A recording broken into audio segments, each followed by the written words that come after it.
اعوذ باللہ من الشیطان الرجیم بسم اللہ الرحمن الرحیم هذا القرآن يوحدنا لطريق الخير يوجهنا الله تعالى أنزله ورسول الله معلمنا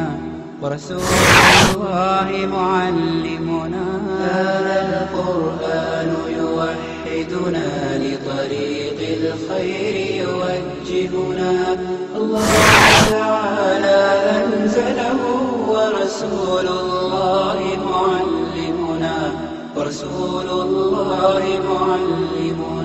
هذا القرآن هو الهادي لأوائلنا وأواخرنا يدعو للعلم وللعمل لا شيء سواه يهذبنا هذا القرآن هو الهادي لأوائلنا.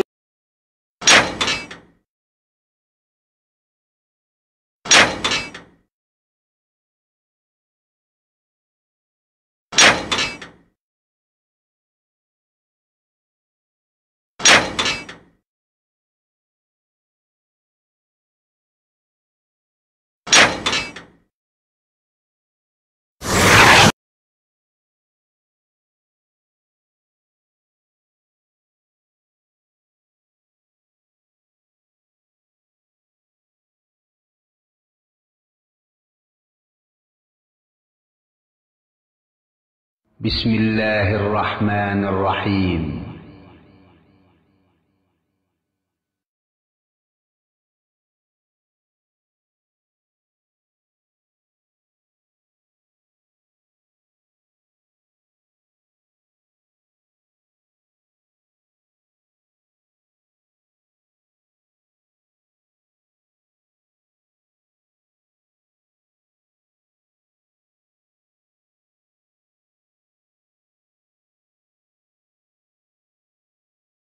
اعوذ باللہ من الشیطان الرجیم. پناہ مانگتا ہوں میں اللہ کی شیطان مردود سے. قل يا أهل الكتاب تعالوا إلى كلمة سواء بيننا وبينكم ألا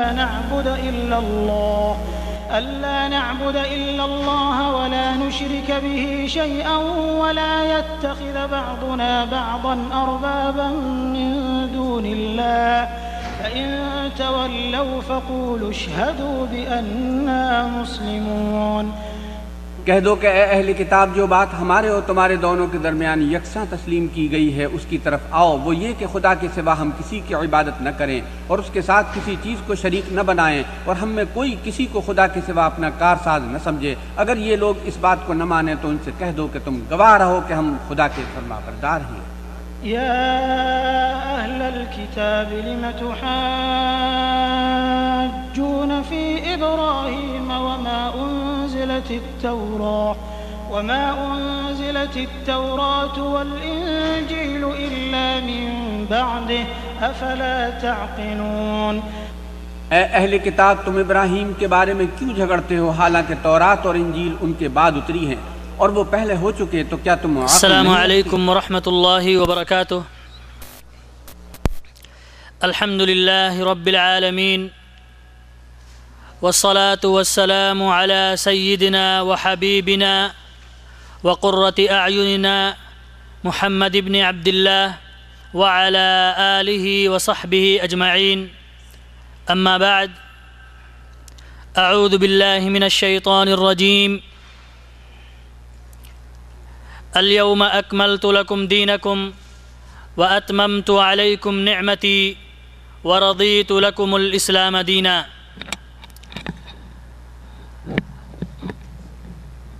محترم شہدائیان توحید، کتاب و سنت کے پروانوں، رب ذوالجلال کا بے پایاں شکر اور احسان ہے، اس کا فضل و کرم ہے کہ آج جو دن ہمیں میسر ہو رہا ہے یہ وہ دن ہے کہ جس دن کے لیے لوگ پریشان رہتے ہیں، یہ وہ دن ہے سب سے افضل دن جمعہ کا دن، سب سے افضل مکان اللہ کا گھر، اور سب سے افضل بات اللہ کی بات، سب سے افضل کلام، سب سے سچی بات اللہ کی بات، جس کو سننے کے لیے ہم یہاں حاضر ہیں۔ میرے بھائیوں، آپ حضرات کا شکریہ اور اسلامک سینٹر مبرز کے تمام ذمہ داران کہ جن کی کوششوں اور انتھک محنتوں سے آج اللہ عز و جل نے ہمیں یہ مبارک دن نصیب فرمایا ہے کہ ہم اس شخصیت کے بیچ آج ہم بیٹھے ہوئے ہیں کہ جس شخصیت کو اللہ تبارک و تعالیٰ نے وہ مقام اور مرتبہ عطا فرمایا اور جن کے ذریعہ سے اللہ تبارک و تعالیٰ نے اپنے بہت سارے بھٹکے ہوئے لوگوں کو، شرک و بدعت کے دلدلوں میں پھنسے ہوئے لوگوں کو ہدایت دی۔ ان کے اسلوب سے، ان کے علم سے کافی لوگ سیراب ہوئے ہیں میرے بھائیوں، اور میں آپ حضرات کا بھی تہہ دل سے شکریہ ادا کرتا ہوں کہ آپ حضرات نے اپنے قیمتی اوقات کو چھوڑ کر کے یہاں پر سب سے بہترین کلام سننے کے لیے اور سب سے بہترین گھر میں بیٹھنے کے لیے تشریف لائے ہوئے ہیں۔ میں مدینۃ المبرز اور اسلامک سینٹر مبرز کی جانب سے فضیلت الشیخ معراج الدین ربانی حفظہ اللہ کا پرخلوص استقبال کرتا ہوں کہ انہوں نے مجھ جیسے ناچیز کی دعوت پر لبیک کہا اور آپ حضرات کے سامنے وہ یہاں پر تشریف لائے۔ میرے بھائیوں، میں ایک جملہ کہنا چاہتا ہوں اور وہ یہ ہے کہ یہ وہ شخصیت ہے کہ جس کو آزمایا گیا، جس کو آزمایا بھی گیا ہے، اور ایسے حربے غیروں نے نہیں بلکہ اپنوں نے ان کے ساتھ جو سلوک کیا ہے، اللہ محافظ ہے، اللہ نے آپ کی حفاظت کی، اور جس کی وجہ سے آج ہم پھر یہ مبارک چہرہ دیکھ رہے ہیں۔ نہیں تو میرے بھائیوں، لوگوں نے کیا کچھ نہیں کیا تھا، اپنوں نے کیا نہیں کیا تھا، کچھ بھی جتنا ان کو کرنا تھا آخر تک وہ آپ کو اس توحید کے چراغ کو بجھانے کے لیے ان لوگوں نے پوری محنت اور پوری اپنی جد و جہد کر ڈالی تھی، لیکن جس کا حامی ہو اللہ، اس کو بجھا سکتا ہے کون؟ میرے بھائیوں، توحید کی شمع جو روشن ہو چکی ہے، جس کو سب سے افضل اللہ کے نبی نے روشن کیا ہے، اور میرے بھائیوں، سب سے افضل نبی سید الانبیاء جس کو روشن کر دیں اور جس کا محافظ اللہ بن جائے، کوئی اس کو بجھا سکتا ہے؟ کوئی دنیا کی کوئی طاقت نہیں بجھا سکتی ہے۔ اور یہ توحید کی فضا، یہ توحید کی جو شمع جو روشن ہے، قیامت کے دن تک انشاءاللہ العزیز یہ روشن رہے گی، اس کو کوئی بھی بجھا نہیں سکتا ہے۔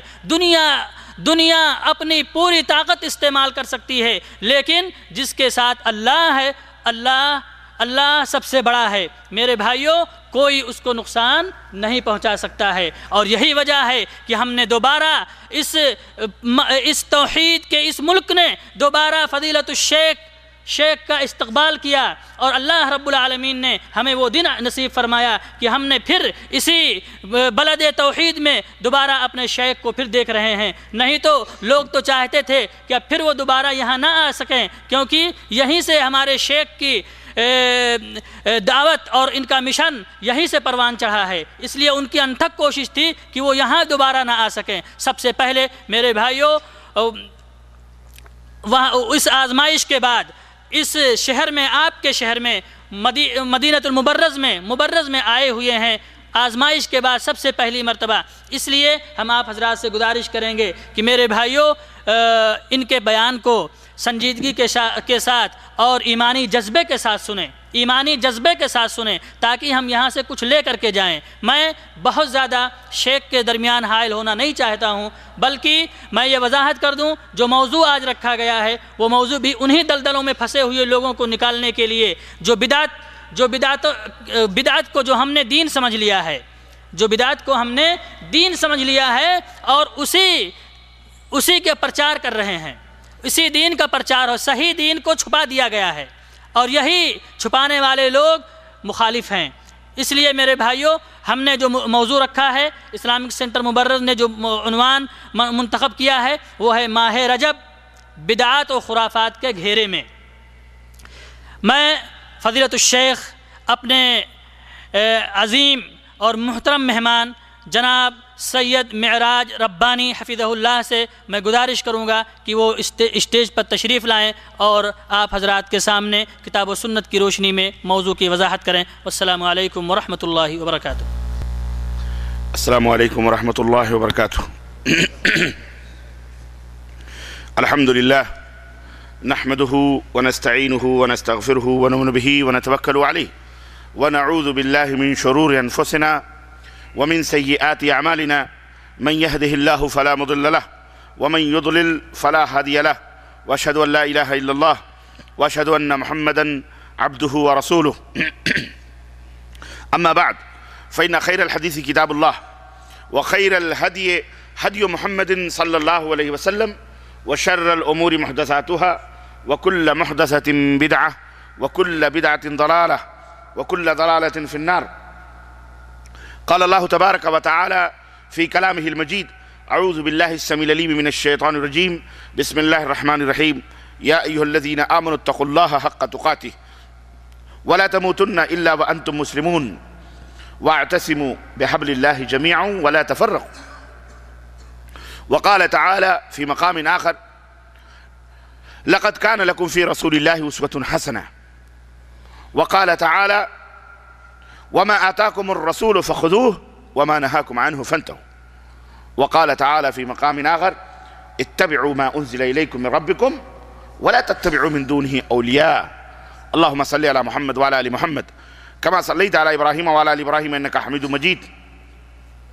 اللهم بارك على محمد وعلى آل محمد كما باركت على إبراهيم وعلى آل إبراهيم إنك حميد مجيد۔ تمام قسم کی حمد و ثنا، کبریائی اور بڑائی اس اللہ عز و جل کے لیے لائق و زیبہ ہے جس نے ہمیں اور آپ کو پیدا فرمایا، اور بیش بہا درود و سلام اس ذات مبارکہ مطہرہ پر جن کا نام نامی اسم گرامی احمد مجتبیٰ محمد مصطفیٰ صلی اللہ علیہ وسلم۔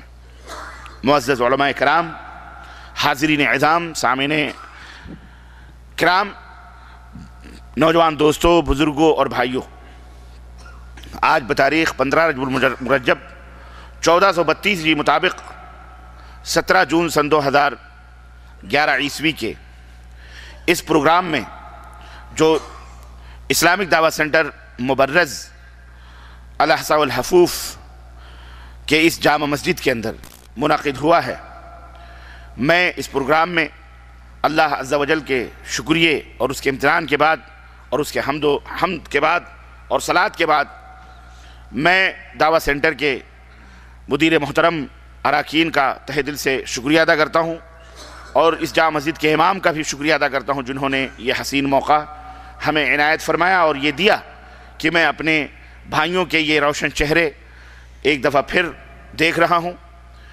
اور اسی طرح سے میں خصوصیت کے ساتھ اپنے فاضل گرامی قدر عزیز دوست بھائی شیخ نسیم حافظ نسیم احمد کا بھی تہ دل سے مشکور اور ممنون ہوں، جن کی مسلسل جد و جہد اور کوششوں سے آج یہ پروگرام اور آج یہ دن دیکھنے نصیب ہوئے ہیں۔ اللہ تبارک و تعالیٰ ان کی جد و جہد کو قبول فرمائے، اور اللہ اور رفعت اور بلندی اور اخلاص اور قوت عطا فرمائے، اور اللہ تعالیٰ قبولیت سے سرفراز فرمائے۔ اسی طرح آپ تمام حضرات کا بھی میں تہ دل سے شکریہ ادا کرتا ہوں کہ آپ جمعے کے بعد اپنے کاروبار کو چھوڑ کر، اپنے نیند کو، اپنے آرام کو تیاگ کر آپ یہاں اللہ کے گھر میں اللہ کا ذکر اس مبارک گھڑی میں، اس مبارک ساعت میں، جس کے بارے میں اللہ کے رسول صلی اللہ علیہ وسلم نے فرمایا کہ جمعے کے دن ایک گھڑی ایسی آتی ہے کہ اگر بندہ اللہ سے دعا کرے تو اس کی دعا رد نہیں کی جاتی ہے۔ آؤ مل جل کر مبارک دن پہ، مبارک گھڑی میں اللہ سے دعا کریں مل جل کر کے کہ اللہ ہم سب کو صراط مستقیم عطا فرمائے اور اس کے اوپر چلنے کی توفیق عطا فرمائے، اور یہ دعا کریں کہ اللہم ارنا الحق حقا وارزقنا اتباعہ، اے اللہ ہمیں حق کو حق بتلا اور اس کے اوپر چلنے کی توفیق عطا فرما، وارنا الباطل باطلا وارزقنا اجتنابہ، اور اے اللہ ہمیں باطل کو، غلط کو، جھوٹ کو، فساد کو غلط دکھلا اور اس سے بچنے کی توفیق عطا فرما۔ اللہ ہم سب کی گردنوں کو جہنم سے آزاد فرمائے، ہمارے والدین کی گردنوں کو جہنم سے آزاد فرمائے، ہمارے اساتذہ اور ہمارے محسنین کی گردنوں کو جہنم سے آزاد فرمائے، ہمارے اعزہ، ہمارے قائد، ہمارے بھائی بہن، آل اولاد، ہمارے تمام دوست احباب کو جو مومن ہیں، موحد ہیں، اللہ تعالیٰ ان کی گردنوں کو جہنم سے آزاد فرمائے، اور جو بھٹکے ہوئے لوگ ہیں، گمراہ ہیں، بدعت و ضلالت کے اندھیروں میں ٹامک ٹنگیاں مار رہے ہیں، اور جو لوگ شیطان کے نرغے میں آ کر ادھر ادھر دین اسلام کے نام پر بہت ساری چیزوں میں مشغول ہیں، اللہ ان سب کو ہدایت عطا فرمائے، اللہ ان سب کو راہ راست عطا فرمائے، اللہ تعالیٰ ان سب کو اپنا محبوب بنائے، اللہ تعالیٰ ان سب کو جنت میں ہدایت دینے کے بعد جنت میں جگہ عطا فرمائے۔ یہ مبارک گھڑی آمین یا رب العالمین، اللہ ہم سب کی ہمارے اٹھنے کو، بیٹھنے کو اور یہاں کی حاضری کو اللہ قبول فرمائے۔ یہی مقصد ہوتا ہے، پروگراموں کا مقصد جو ہوتا ہے در حقیقت یہی ہوتا ہے، تعلیم، تعلم، سیکھنا اور سکھلانا، دروس، محاضرات، لیکچرز، کانفرنس، سیمینار، ندوات، جلسے، جو کچھ بھی ہیں، ان کا مین مقصد یہ ہوتا ہے کہ تاکہ مسلمانوں کے دلوں کو قرآن و سنت کی روشنی سے منور و مجلہ کیا جائے۔ شیطان جو 24 گھنٹے ان کے رگوں کے اندر دوڑتا رہتا ہے اور مسلسل اس کی کوشش رہتی ہے کہ اس ایمان کو کسی طرح سے سلب کر لیں، اس کے نور کو کسی طرح سے بے نور کر دیں، اس کی روشنی چھین لیں اور اس کو گمراہ کر دیں، مرتد کر دیں، مشرک بنا دیں، کچھ نہ کر سکیں تو بدعتی بنا دیں، بدعتی نہ بنا سکیں تو کم از کم ایسے اعمال کے اندر اس کو مشغول کر دیں جس میں کوئی اجر اور ثواب نہیں، یا ایسے اعمال کے اندر ملوث کر دیں کہ جو شرکیہ اعمال ہیں، جو اللہ کی ناراضگی کا اور اللہ کے غضب کا سبب ہیں۔ شیطان کی مسلسل یہ جد و جہد ہوتی ہے، اسی لیے اللہ تعالیٰ نے قرآن کریم میں کیا فرمایا؟ ان الشیطان لکم عدو مبین، ان الشیطان لکم عدو مبین، کہ یقیناً شیطان تمہارا کھلا ہوا دشمن ہے، بالکل واضح دشمن، ایسا دشمن نہیں جو چھپا ہوا ہے، ہاں وہ کھلا ہوا دشمن ہے، تمہارے سامنے ہے، تمہارے آگے، تمہارے دائیں، تمہارے پیچھے، مسلسل وہ لگا ہوا ہے کہ کسی طرح سے اس کو گمراہ کریں، کسی طرح سے اس کو اللہ سے دور کر دیں۔ اس لیے اللہ تبارک و تعالیٰ نے قرآن کریم میں یہ حکم دیا ہے، اتبعوا ما انزل الیکم من ربکم، اے میرے بندو اتباع کرو ان باتوں کی، ما انزل، جو باتیں اتاری گئی ہیں، جو باتیں، ہاں انزال کہتے ہیں اتارنے کو، ہاں آپ گاڑی پہ بیٹھے انزل، اترو، عربی میں ہے کہ نہیں؟ سمجھا کرو عربی، عرب میں رہتے ہوئے عربی سمجھا کرو، تاکہ ہمارے ہاں وہ گونگے بہرے جاہل جو ترے لگا کے اپنے آپ کو بہت بڑا عربی داں سمجھتے ہیں، جاہل ہوتے ہیں، اللہ انہیں مولویوں کی بات کر رہا ہوں میں، مولویوں پہ میرا نزلہ بڑا زبردست گرتا ہے نا، اس کی وجہ یہ ہے کہ یہ اگر سدھر جائیں تو نبی کی امت سدھر جائے گی انشاءاللہ تعالی، ان کے وکیل سدھر جائیں تو ملک سدھر جائے، مولوی سدھر جائے تو پبلک سدھر جائے، ہے کہ نہیں؟ یہ اصل چیز ہے، کیونکہ وکیل ملک کے کانسٹیٹیوشن کا وہ ہوتا ہے، جانکار ہوتا ہے، اور اس کو جیسے چاہتا ہے سفید کالا اپنی مرضی سے کرتا ہے اور لوگوں سے پیسے اینٹتا ہے، کھاتا ہے، اور مولوی بھی اسلامک لا کا جانکار ہوتا ہے، ہاں اس لیے وہ جیسے چاہتا ہے گھماتا ہے اس کو۔ اب آپ یہ کہتے ہو تم بھی تو مولوی ہو، بے شک ہے، مجھے یہ ڈر نہیں ہے کہ آپ مجھ سے کہہ سکتے ہو تم بھی تو جھوٹ بول سکتے ہو، بے شک ہم بھی جھوٹ بول سکتے ہیں، ہم سے بھی غلطیاں ہو سکتی ہیں، خطائیں ہو سکتی ہیں، لیکن میرے عزیزو ہم یہ نہیں کہتے میری مانو، ہم کیا کہتے ہیں؟ اتبعوا ما انزل الیکم من ربکم، جو رب نے کہا کہ ان باتوں کی اتباع کرو، پیروی کرو جو اتاری گئی ہیں تمہارے رب کی طرف سے، ولا تتبعوا من دونہ اولیاء، اور اللہ کے سوا جو اللہ کے علاوہ لوگ ہیں کہ اور کسی دوسرے اولیاء کی اتباع اور پیروی نہ کرو۔ اللہ تبارک و تعالیٰ نے اپنے نبی کو کیوں بھیجا؟ صرف 23 برس کے لیے بھیجا یا 100 برس کے لیے بھیجا یا صحابہ ہی کے لیے بھیجا بس؟ اس کے بعد اللہ کے نبی امام نہیں ہے، اللہ کے نبی رسول نہیں ہے؟ یہ جس کا عقیدہ ہے میں سمجھتا ہوں اپنا مقدر جہنم بنا لے۔ ہمارا عقیدہ یہ ہے کہ لا الہ الا اللہ محمد الرسول اللہ، محمد صلی اللہ علیہ وسلم اللہ کے رسول ہیں، محمد صلی اللہ علیہ وسلم اللہ کے ہیں، مطلب کیا ہیں؟ قیامت تک کے لیے ہیں۔ کس کے لیے؟ ہاں، قیامت تک کے لیے، قیامت تک کے لیے۔ صرف صحابہ کرام تک کی زندگی کے لیے نہیں تھے، 100 برس کے لیے نہیں تھے، 200 برس کے لیے نہیں تھے، بلکہ جب تک چاند اور سورج باقی ہیں اور رہیں گے، جب تک یہ زمین اور آسمان کے سیارے گردش میں رہیں گے، جب تک شام و سحر آتے جاتے رہیں گے، جب تک رات اور دن آپس میں باریاں تبدیل کرتے رہیں گے، جب تک یہ دنیا متحرک رہے گی، جب تک قیامت نہیں آئے گی، تب تک کے لیے ہمارے نبی، ہمارے محمد صلی اللہ علیہ وسلم اللہ کے رسول ہیں۔ آپ کی رسالت کا ڈنکا، آپ کی امامت کا ڈنکا، آپ کی نبوت کا ڈنکا، آپ کی تعلیمات کی روشنی قیامت کی صبح تک کے لیے ہے۔ 1 گھنٹہ، 2 گھنٹہ، 1 سال، 2 سال، 100 برس، 30 برس کے لیے نہیں۔ اور نہ ہی جس طرح آپ کی رفعت اور آپ کا مقام آپ کی زندگی میں تھا، ایسے ہی رفعت اور ایسے ہی مقام اور ویسے ہی رتبہ قیامت تک کے لیے اللہ کے حبیب صلی اللہ علیہ وسلم کا جاری اور ساری رہے گا۔ یہ نہیں کہ حلوے کھانے ہیں تو زندہ کر لو، ہاں، حلوے کھانے ہیں، میلاد پڑھنی ہے، جلوس نکالنے ہیں تو نبی کو زندہ کر لو، کہ نبی حاضر ہیں، زندہ ہیں، ہاں، نبی کو زندہ کر لو۔ اور جب عمل کرنا ہے، جب عمل کرنا ہو، نبی تو چلے گئے، اب ہمارے امام ہیں، تب اماموں کو زندہ کر لو۔ چت بھی مولوی کی، پٹ بھی مولوی کی، ایسا نہیں چلتا۔ ہمارے نبی کی امامت کا سکہ جس طرح آپ کی زندگی میں رواں دواں تھا، ہمارا ایمان اور عقیدہ ہے ہم اہل السنہ والحدیث کا، کہ قیامت تک کے لیے آپ کی امامت کا سکہ چلے گا۔ ارے امامت کا سکہ چلے گا، نبوت کا سکہ چلے گا، رسالت کا سکہ چلے گا، میاں امتی تو امتی ہے۔ ہمارا ایمان اور عقیدہ ہے اگر موسیٰ بھی زندہ ہو کر کے آ جائیں، اگر عیسیٰ بھی زندہ ہو کر کے آ جائیں، ان کی نبوت کا سکہ نہیں چل سکتا، ان کی امامت کا سکہ نہیں چل سکتا، ان کی قیادت کا سکہ نہیں چل سکتا۔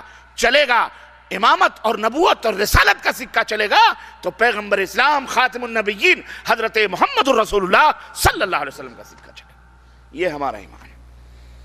ہم نے نبی کو امام مانا، ہم نے نبی کے مقابلے میں کسی کو امام ماننا گوارا۔ جس طرح میرے اللہ کا کوئی ہمسر نہیں، میرے اللہ کا کوئی ثانی نہیں، ایسے ہی میرے رسول اللہ کا بھی کوئی ہمسر اور کوئی ثانی بولو نہیں۔ یہ ہمارا عقیدہ ہے، یہ ہم اہل السنہ ہیں، سنی نہیں ہیں ہم۔ سنی کون سا لفظ ہے؟ سنی سن کر کے جو مسلمان ہوا وہ کون ہے؟ سنی۔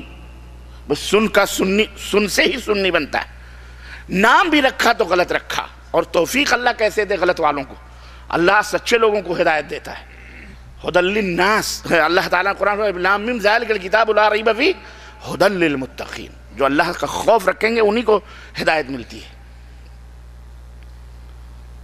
سنت سے سنی نہیں ہوتا، نہیں سمجھ میں بات ہے۔ بدعت سے بدعی ہوتا ہے کہ بدعتی ہوتا ہے؟ بولو، بدعتی ہوتا ہے۔ سنت بدعت سے کیا ہوتا ہے؟ بدعتی۔ سنت سے کیا ہوتا ہے؟ سنتی۔ سنت سے سنی نہیں ہوتا، سن سے سنی ہوتا ہے۔ کس سے؟ سن سے سنی ہوتا ہے۔ یہ نقطہ بھی ذہن میں رکھنا، کام آئے گا کہیں۔ نام بھی غلط رکھے ہوئے ہیں۔ تو ہم سنتی لوگ ہیں، اہل السنہ والجماعہ، جنہوں نے قسم کھائی ہے کہ عمل کریں گے تو پیغمبر اسلام حضرت محمد الرسول اللہ صلی اللہ علیہ وسلم کی احادیث صحیحہ پر عمل کریں گے۔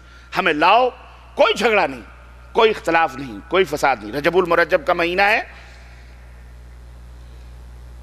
یہ معلوم ہے اشہر، اس کے فضائل میں ایک فضیلت یہ بھی ہے، یہ اشہر حرم، وہ مہینے 12 مہینے، جن 12 مہینوں میں اللہ نے 4 مہینوں کو بڑا ہی معزز اور محترم اور حرمت والا مہینہ قرار دیا ہے۔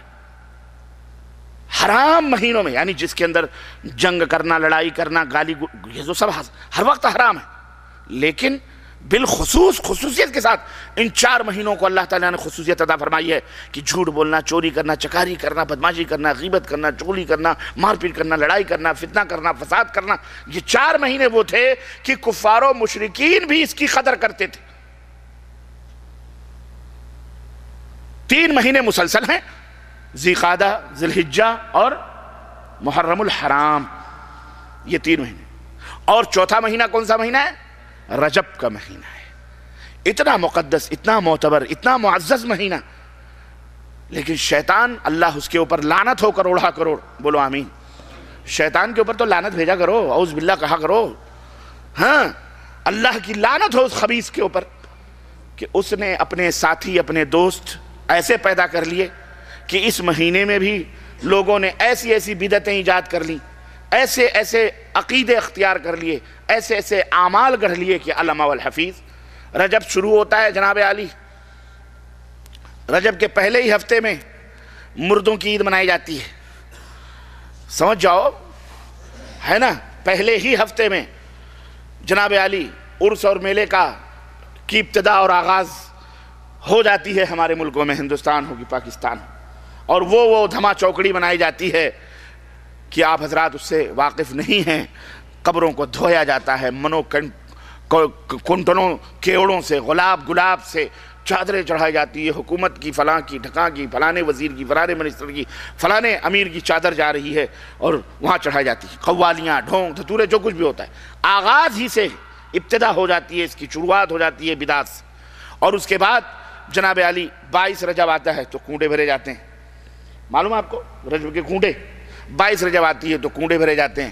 پھر آخر میں 27 رجب آتی ہے تو جشن شب معراج منایا جاتا ہے، معراج النبی کے نام پر وہ دھما چوکڑی ہمارے ملکوں میں منائی جاتی ہے، اور مولوی خوب مرغے کھا کے ڈکرتا ہے، اور خوب چوک اور چوراہوں پر چیختا اور چلاتا ہے، اور آپ بھی نہ سمجھو نہ بوجھو، سبحان اللہ سبحان اللہ سبحان اللہ سبحان اللہ، خوب اسٹیجوں پہ بیٹھ کے خوب مشاعروں کی طرح سے تقریریں کرواتے اور کرتے اور سنتے ہیں، اور سود کے اور لوگوں کے غبن کے پیسے، چوری چکاریوں کے پیسے ان میلاد کی محفلوں میں باقاعدے صرف کی جاتی ہیں۔ ہاں اور کیا ہے، تو یہ پورا مہینہ جو اشہر حرم میں سے ہے، جو حرام ہے، جس کے اندر فساد، فتنہ، برائی اور شرک تو سب سے بڑی برائی ہے، لیکن اس مہینے کو بھی شرک کے اندر ڈبو دیا گیا، پورا 1 تاریخ سے لے کر کے 29 یا 30 تاریخ تک غرق کر دیا گیا شرک۔ میرے عزیزوں، میں بھی بتاؤں گا کہ کس طرح سے شیطان نے امت محمدیہ صلی اللہ علیہ وسلم کے کچھ لوگوں کو گمراہ کیا ہے، میں بھی بتاؤں گا۔ اس سے پہلے آپ ایک بنیاد سمجھ لیں، ایک اساس سمجھ لیں، ایک منہج سمجھ لیں۔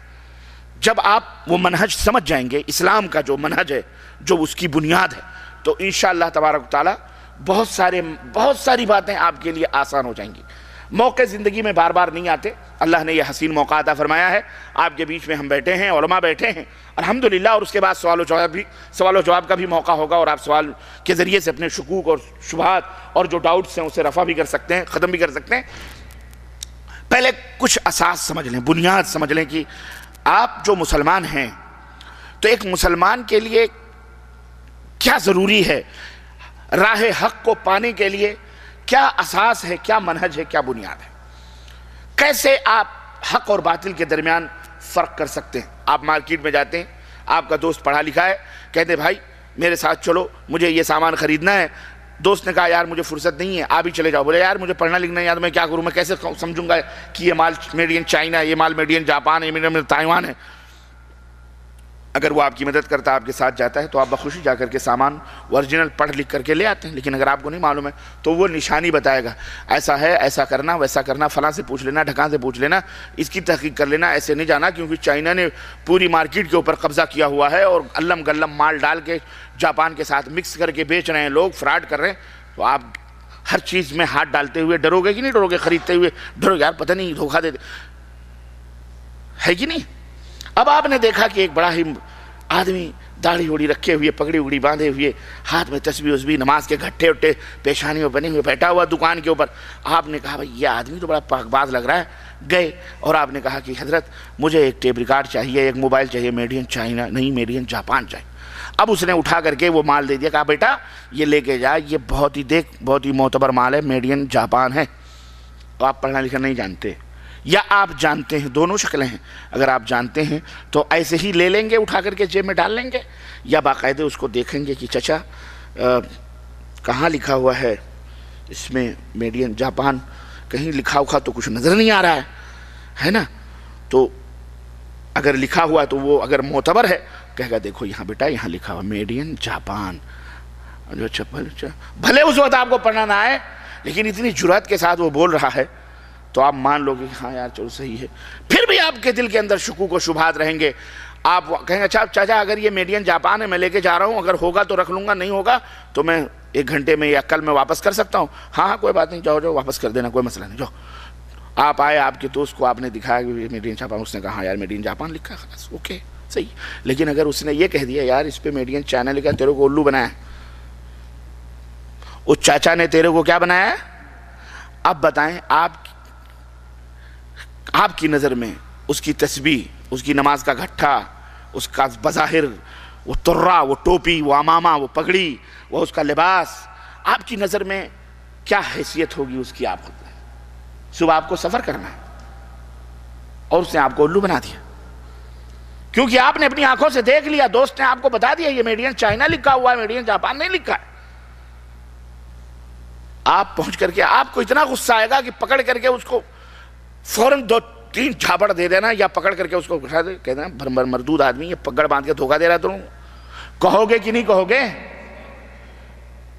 میں نے ایک مثال دی ہے سمجھانے کے لیے، میں نے یہ نہیں کہا کہ اگر جا کر کے مار پیٹ کرو، نہیں، مثال دی ہے سمجھانے کے لیے. میرے عزیزو 10 ٹکے کے سامان کے لیے آپ اتنے غیرت مند ہو گئے اور آپ کے اندر اتنا جوش اور جذبہ آ گیا کہ دھوکہ دینے والے کو 2 تماچا مار دیں گے. اور وہ جنت جس کے آپ متمنی ہیں، جس کے لیے آپ روتے ہو، جس کے لیے آپ اللہ کے لیے سجدے کرتے ہو، جس کے لیے آپ گڑ گڑاتے ہو، جس کے لیے آپ توبہ کرتے ہو، جس کے لیے بہت کچھ محنتیں اور جد و جہد کرتے ہو، اگر آپ کو معلوم ہو جائے کہ کسی نے اس جنت سے آپ کو محروم کرنے کے لیے آپ کو غلط راستے پہ ڈال دیا ہے، بتاؤ آپ کو تکلیف ہونی چاہیے کہ نہیں ہونی چاہیے؟ ہوگی کہ نہیں ہوگی؟ لیکن نہیں ہوتی. میں کہتا ہوں نہیں ہوتی.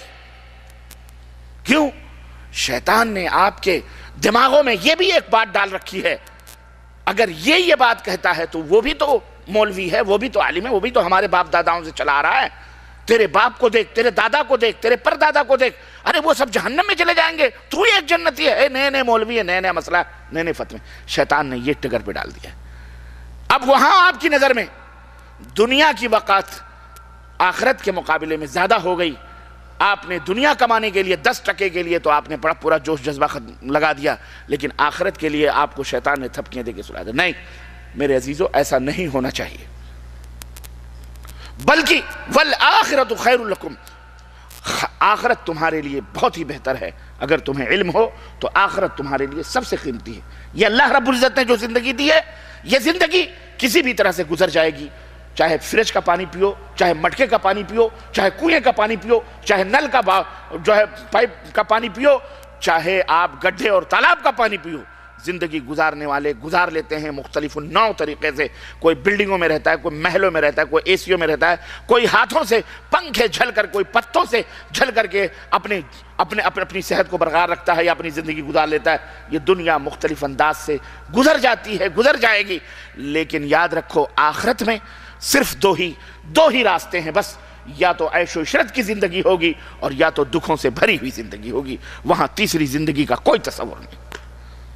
اس کو بنانے کے لیے ہمارا پیغام، ہماری دعوت، ہماری جد و جہد، ہماری محنت اس کو بنانے کے لیے ہے. یہ دنیا بنانے کے لیے نہیں ہے. دنیا بنانے کے لیے آپ مجھ سے زیادہ ہوشیار ہیں، آپ مجھ سے زیادہ علم والے ہیں، آپ مجھ سے زیادہ جانکار ہیں، آپ مجھ سے زیادہ ذہن رکھنے والے، فکر رکھنے والے، سوچ رکھنے والے ہیں، آپ مجھ سے زیادہ رائے اور اچھے سے اچھے ڈیسیژن لینے والے، مشورے دینے والے لوگ موجود ہیں. لیکن آخرت، ہماری دعوت، ہمارا پیغام اس دنیا کو بنانے کے لیے نہیں ہے بلکہ آخرت کے لیے ہے. اور ہمارا یہ عقیدہ ہے، کیونکہ ہمارے نبی کا یہ فرمان ہے کہ اے لوگو، اگر دنیا آخرت کے ساتھ، آخرت کی فکر کے ساتھ حاصل کرو گے تو اللہ دنیا بھی عطا فرمائے گا اور آخرت کی بھی نعمت عطا فرمائے گا. لیکن اگر دنیا کو صرف دنیا کے لیے حاصل کرو گے، آخرت کی فکر نہیں ہوگی، تو پا بھی سکتے ہو، محروم بھی ہو سکتے ہو دنیا کی نعمتوں سے. اس لیے میرے عزیزو، ہمارا پیغام یہ ہے، ہماری دعوت یہ ہے کہ دنیا بھی حاصل کرو، آخرت کی فکر کے ساتھ، آخرت کے بنانے کے ساتھ. یہ کوششیں، یہ جد و جہد، یہ صرف آخرت کی دعوت کے لیے، آخرت کو بنانے کے لیے، جہاں صرف دو زندگی. نہ ہم جہنم میں جانا چاہتے ہیں، نہ آپ جہنم میں جانا چاہتے ہو. اس لیے آپ کی بھی ذمہ داری ہے کہ جہنم کے راستوں کی معرفت حاصل کرو، جنت کے راہوں کی بھی معرفت حاصل کرو، تاکہ جہنم میں نہ جاؤ، جنت کی طرف جاؤ.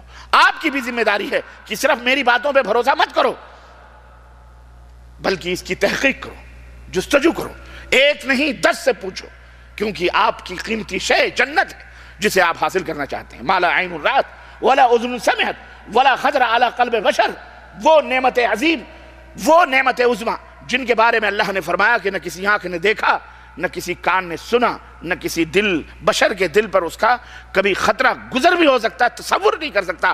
ہم نے وہ نعمتیں اپنے نیک بندوں کے لیے تیار کر کے رکھی ہیں. اللہ ہم سب کو جنت میں جگہ عطا فرمائے، آمین یا رب العالمین. میرے عزیزو، اس جنت کو پانے کے لیے، اور وہ جہنم جو گنہگاروں مجرموں کی جگہ ہے، اس جہنم سے اللہ تعالی ہم سب کو محفوظ رکھے، ہمارے ماں باپ کو محفوظ رکھے، ہمارے آل اولاد کو محفوظ رکھے. میرے عزیزو، اللہ سے ڈرو. ہمارا پیغام، ہماری دعوت یہ ہے، آپ تحقیق کرو، جستجو کرو، آنکھ بند کر کے صرف دنیا دنیا دنیا دنیا دنیا کے چکروں میں نہ رہو. تحقیق کرو. کوئی بھی اگر اللہ کی رسول کی بات بتانے کے نام پر آپ کو کوئی مسئلہ بتاتا ہے، آپ کو کوئی حکم بتاتا ہے، آپ کا یہ فرض بنتا ہے کہ گریبان پکڑ کر پوچھو کہ جناب عالی، آپ نے جو مسئلہ بتایا ہمیں بتاؤ، قرآن میں کہاں ہے، نبی کے فرمان میں کہاں ہے. آپ کا حق ہے، یہ راستہ ہے، یہ منہج ہے. صحیح راستہ ڈھونڈنے کا طریقہ ہے، تب تم راستہ پاؤ گے. کوا کان لیے جا رہا ہے، آپ کوے کے پیچھے دوڑتے جائیں اور اپنا کان ٹٹولے نہیں، یہ احمقوں کی بات ہے، یہ بدھو اور بیوقوف لوگوں کا طریقہ ہے. عقل مندوں کا طریقہ یہ نہیں ہے. کسی نے شور مچایا، کوا کان لیے جا رہا ہے، تو عقل مند کیا کرتا ہے؟ پہلے اپنا کان ٹٹولتا ہے، دیکھتے میرا کان ہے بھائی، کلانے تو کسی کا لے کے جا رہا ہوگا، جس کے نہیں ہے وہ دوڑے. آپ اور ہم سب دوڑے جا رہے ہیں اسی کے پیچھے، بیوقوف ہیں. اس لیے میرے عزیزو، یاد رکھو، گل میں، گلشن میں، نسیم سحری میں، بلبلو دیکھ لو کہ گھات میں صیاد نہ ہو. ہر جگہ دیکھو کہ کہیں یہاں شیطان بیٹھ کر شکار تو نہیں کر رہا ہے. جس طرح اس چھوٹے سے سامان کی خریداری میں آپ اس چچا میاں کے ٹوپی، اس کی داڑھی، اس کے تسبیح اور اس کے مسلح سے متاثر نہیں ہوئے، بلکہ آپ گلا پکڑ لو گے کہ جھوٹ بولتے ہو، یہ تمام رکھ کے دھوکہ دیتے ہو. ایسے ہی آپ کا یہ فرض بنتا ہے کہ دین کے کمانے میں بھی یہ ٹوپیاں اور یہ داڑھیاں اور یہ تمام سب چیزیں کبھی بھی دھوکہ نہ دیں آپ کو. یاد رکھو، شیطان ہر بھیس میں آتا ہے. اس نے کہا لَأَقْعُدَنَّ لَهُمْ صِرَاطَكَ الْمُسْتَقِيمَ. شیطان کو جب اللہ تعالیٰ نے مردود بارگاہ کیا تو اس نے کیا کہا معلوم ہے؟ لَأَقْعُدَنَّ لَهُمْ صِرَاطَكَ الْمُسْتَقِيمَ. اے اللہ، میں ضرور بضرور تیرے بندوں کے لیے بیٹھوں گا صراطک المستقیم، تیرے صراط مستقیم پر، یعنی جو سیدھا راستہ جنت کی طرف جا رہا ہے اس راستے پر میں بیٹھوں گا اور پھر انہیں گمراہ کروں گا. کہاں بیٹھے گا وہ؟ شراب خانے میں، طوائف کے اڈے پر، جوئے اور سٹوں کے اڈوں پر، بولو، کچڑ پیٹیوں میں، میونسپلٹی کارپوریشن کے کچڑوں میں، بلدیہ میں؟ نہیں. وہ کہاں بیٹھے گا؟ صراطک المستقیم، سیدھی راہ پر. اب مسجد میں امامت کرنے کوئی آئے گا تو چڈی اور بنیان پہن کے نہیں آئے گا، اسے امام بنائے گا کوئی؟ ظاہر ہے امام اس قوم کے اندر جو معتبر لباس ہے، محترم ڈریس ہے، وہ پہن کر کے آئے گا، ہے کہ نہیں؟ تو جب شیطان صراط مستقیم پر بیٹھے گا تو شراب کی بوتل ہاتھ میں لے کر کے نہیں بیٹھے گا اور کہے گا آؤ آؤ میں تمہیں جنت کی راہ بتلاؤں. آپ وہ مردود آدمی، پہلے شراب کی بوتل تو پھینک. آپ اس کی طرف جاؤ گے، کوئی آدمی شرابی آپ کو جنت کی طرف بلائے، کہو گے آپ بھلے وہ جنت کی طرف بلا رہا ہو، لیکن آپ نہیں مانو گے، شراب پی رہا ہے، یہ پاگل ہو گیا، مجنون ہو گیا. آپ کو شیطان اسی تصور میں آئے گا. میں ایک ذہن دینا چاہتا ہوں، سمجھنے کی کوشش کیجئے.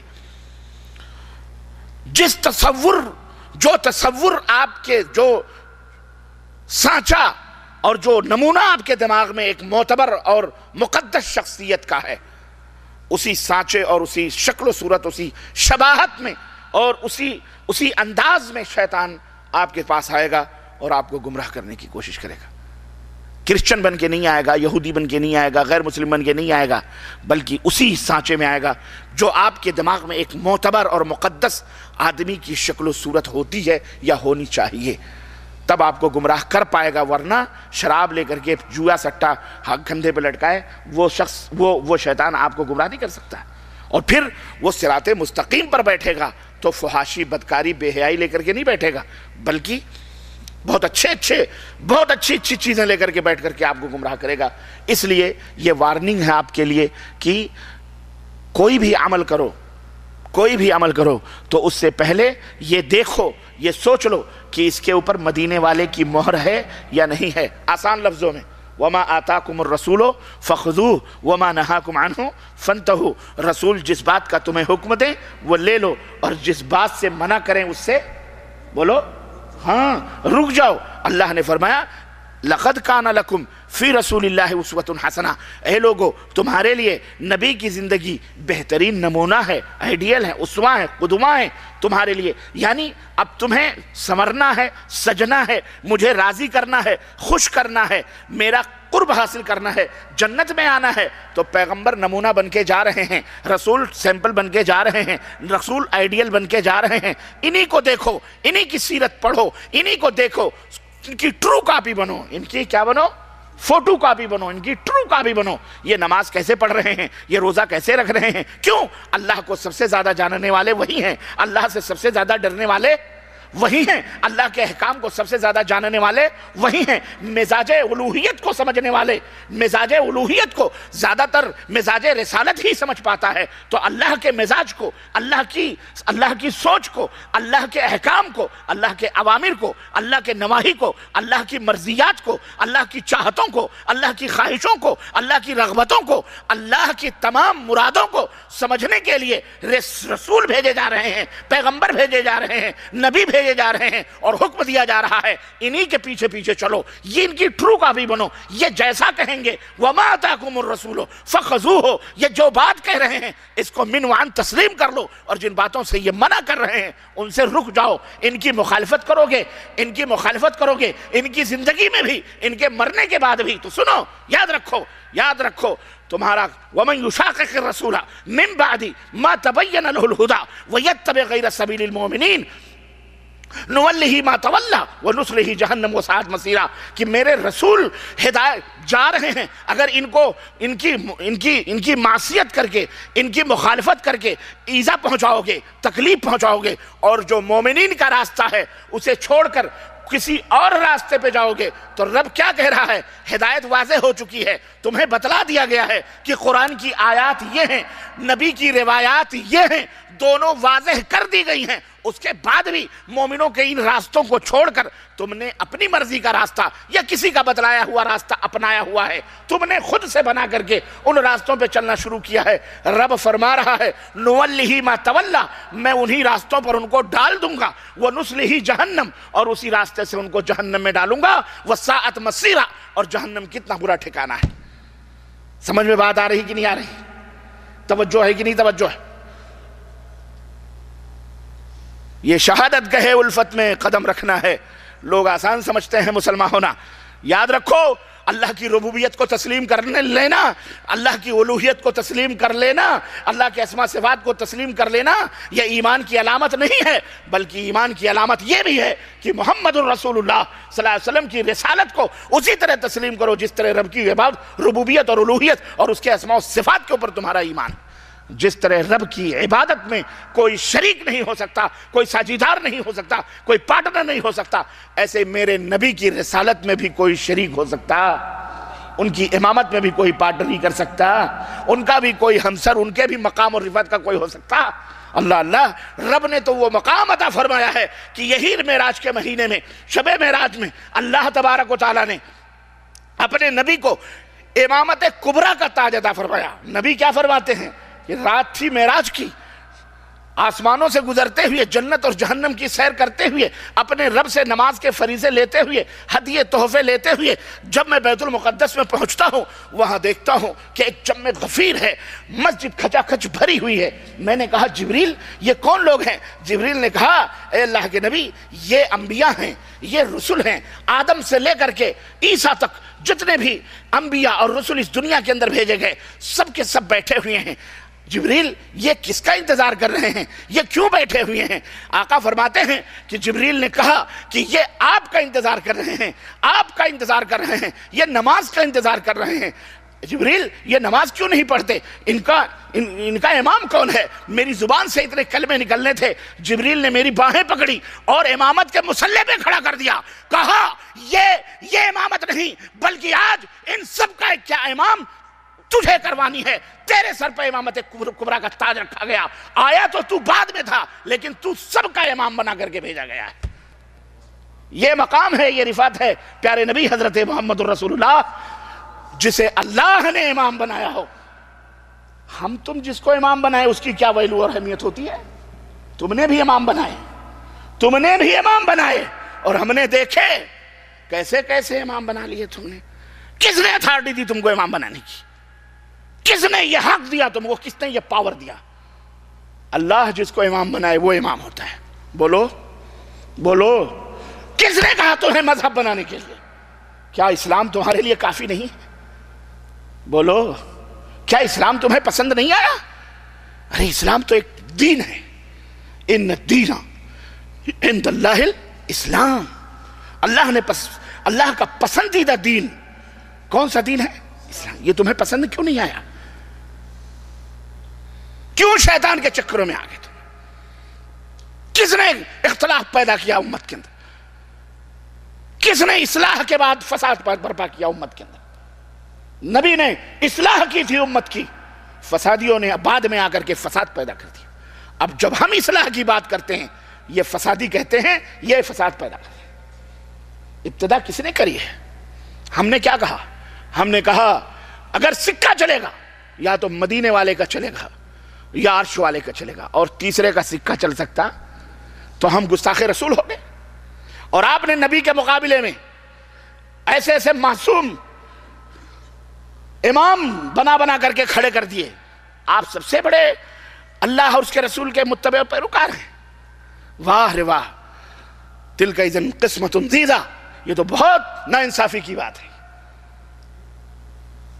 میرے عزیزو، ہمارے نبی کا مقام نبوت اگر کوئی مانتا ہے صرف زبان سے نہیں، زبان سے سب مانتے ہیں، غلام احمد قادیانی بھی تسلیم کرتا ہے، بوہری بھی سب تسلیم کرتے ہیں، لیکن زبان سے نہیں، زبان سے بھی ہو اور عمل سے اس کا اظہار بھی ہو، تب آدمی مومن ہوتا ہے۔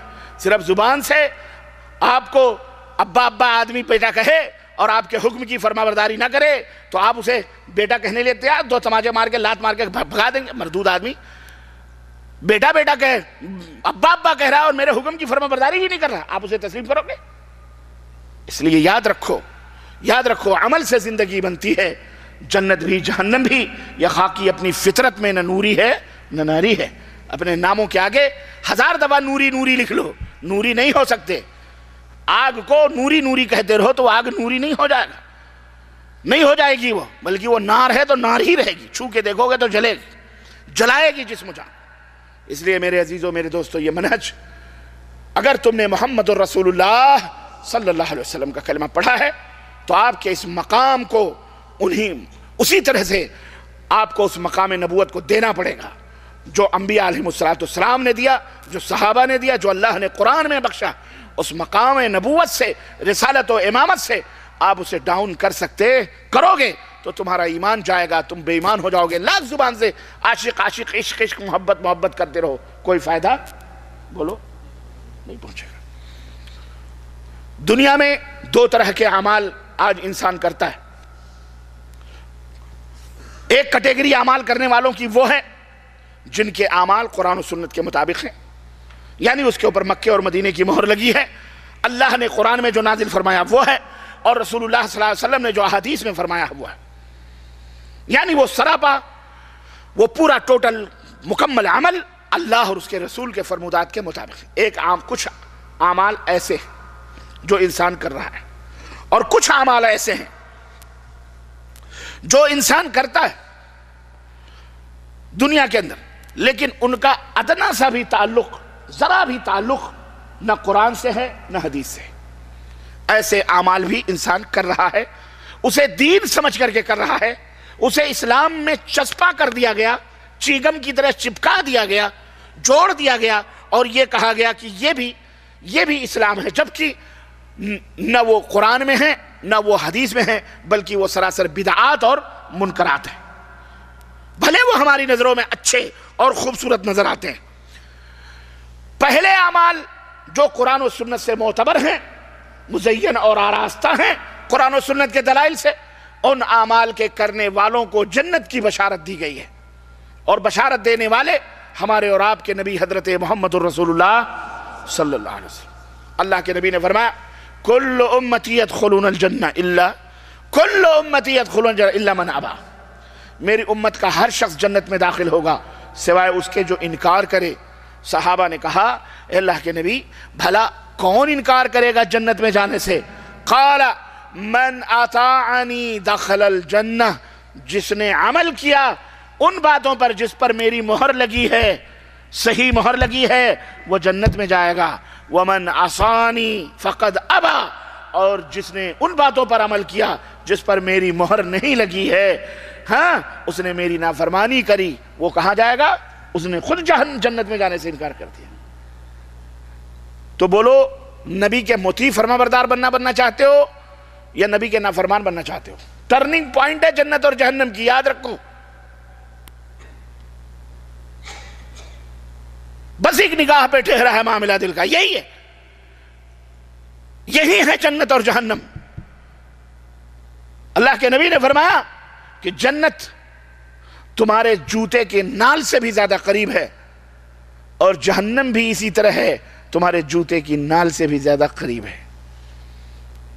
ذرا سے یوں ہوئے جہنم اور ذرا سے یوں ہوئے تو جنت. جنت میں جانا چاہتے ہو؟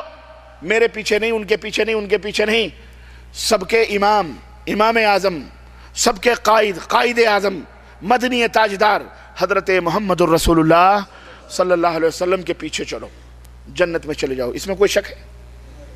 آپ کو کوئی انکار ہے؟ ہاں؟ انکار کرنے والا اپنا نصیبہ کو برباد کرے گا بھائی، اس کا مقدر برباد ہے جو انکار کرے. ہماری دعوت یہی ہے، غلط ہے. ہم کہتے ہیں ہماری مت مانو. ہم جو کہہ رہے ہیں میرے نبی کی بات قرآن سے، احادیث سے، صحیح احادیث سے، یہ بھی نہیں کہ للو پنچو چومن سبراتی والی روایتیں. نا نا نا نا نا نا، ہم ایسی روایتوں کو بھی روایات تک محدود رکھتے ہیں جو ضعیف ہیں، جو موضوع ہیں. ہم انہیں اپنے نبی کی احادیث کی طرف، احادیث سے جوڑنا بھی نہیں چاہتے. ہم ان کے اوپر بھی عمل کرنے کی دعوت نہیں دیتے آپ کو، بلکہ ان احادیث کو جو بالکل صحت مند ہیں، تندرست ہیں. اس پر بھی مولوی صاحب آپ کو پٹی پڑھاتے ہیں تو آپ ہاں، اب میں جواب بتا دے رہا ہوں، ورنہ آپ کہو گے ہاں یار ربانی صاحب نے ہمیں گھما دیا. یار صحیح، ہمارا مولوی بھی تو کہہ رہا ہے صحیح. کوئی کسی کا مولوی نہیں ہوتا، یاد رکھو. یہ دنیا کی ریت رواج ہے. مولوی آتا ہے تمہارے دال پہ نمک چھڑکنے کے لیے؟ کبھی میں آیا ہوں؟ تمہارا مولوی آتا ہے؟ مر جاؤ گے تو آئے گا، یا پیدا ہوتا ہے تو آتا ہے. وہ بھی 2-4 گز کپڑے لے کے جاتا ہے، 40 دن تک دروازے پہ بیٹھ کر 40واں کروا کے جاتا ہے. مولانا ٹھرے مار کے سوتی ہے، ٹفن جاتا ہے اس کے گھر میں. سود پہ بینکوں سے پیسے لے کر نیاز فاتحہ کرواتا ہے بیچارہ غریب.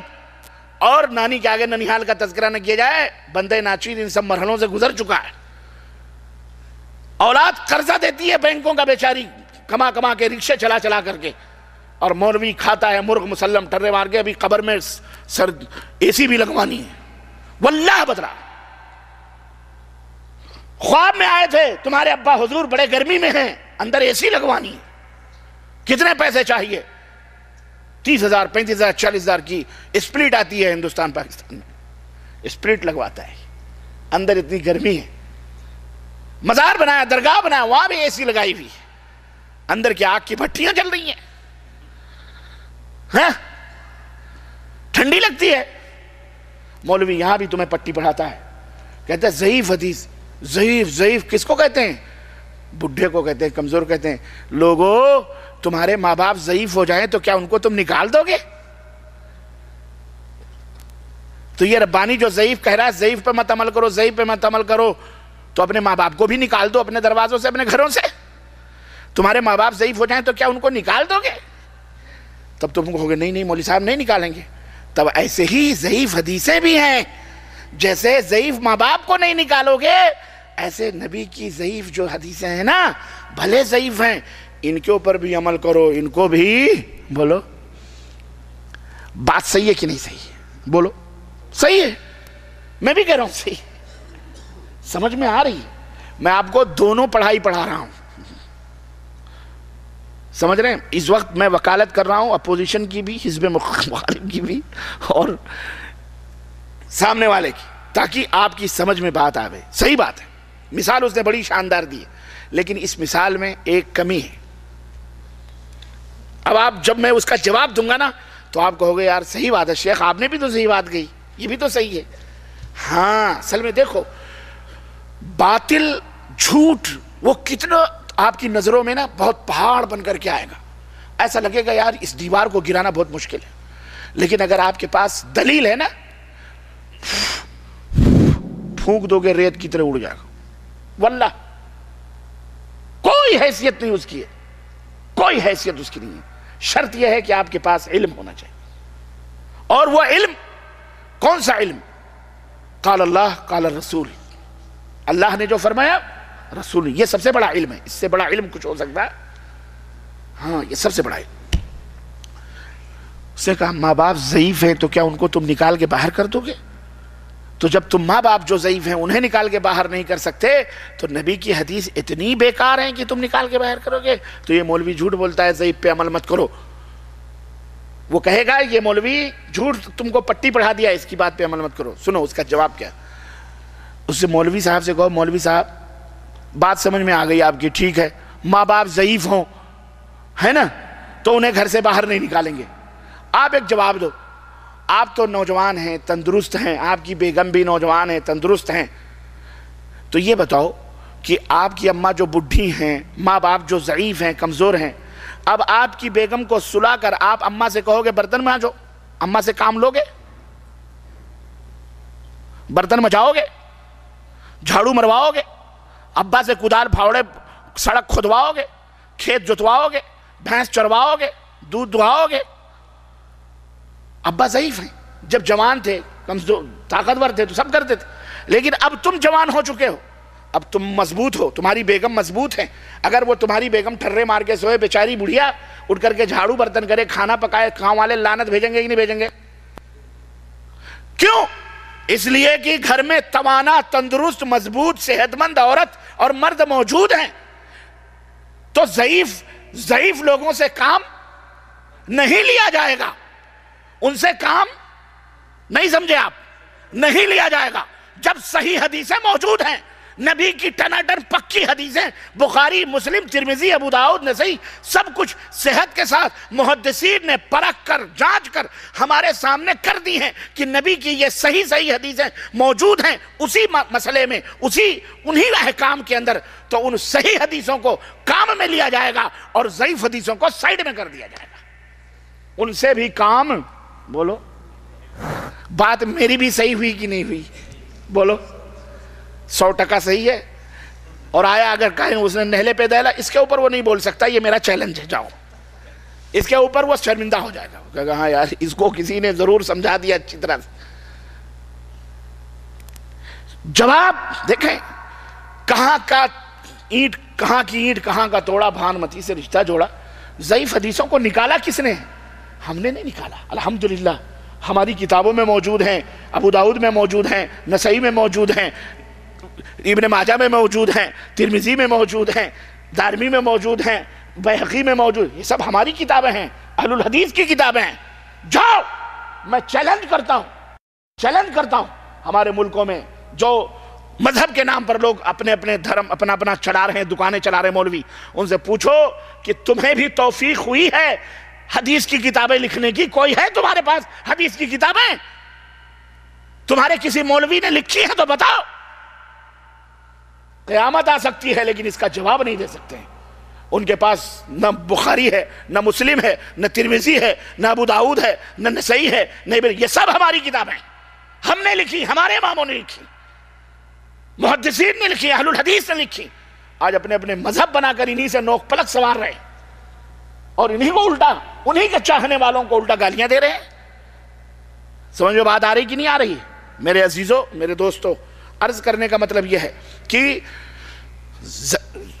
جو اعمال ہیں جیسا کہ میں نے بتلایا دو طرح کے کرنے والے.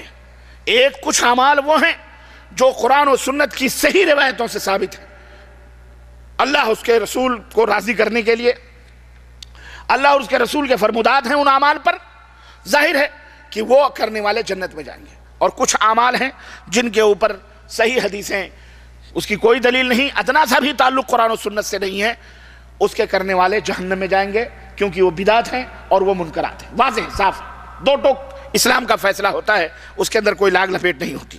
میرے عزیزوں، بدعت کن کاموں کو کہا جاتا ہے یا بدعت کس کو کہتے ہیں؟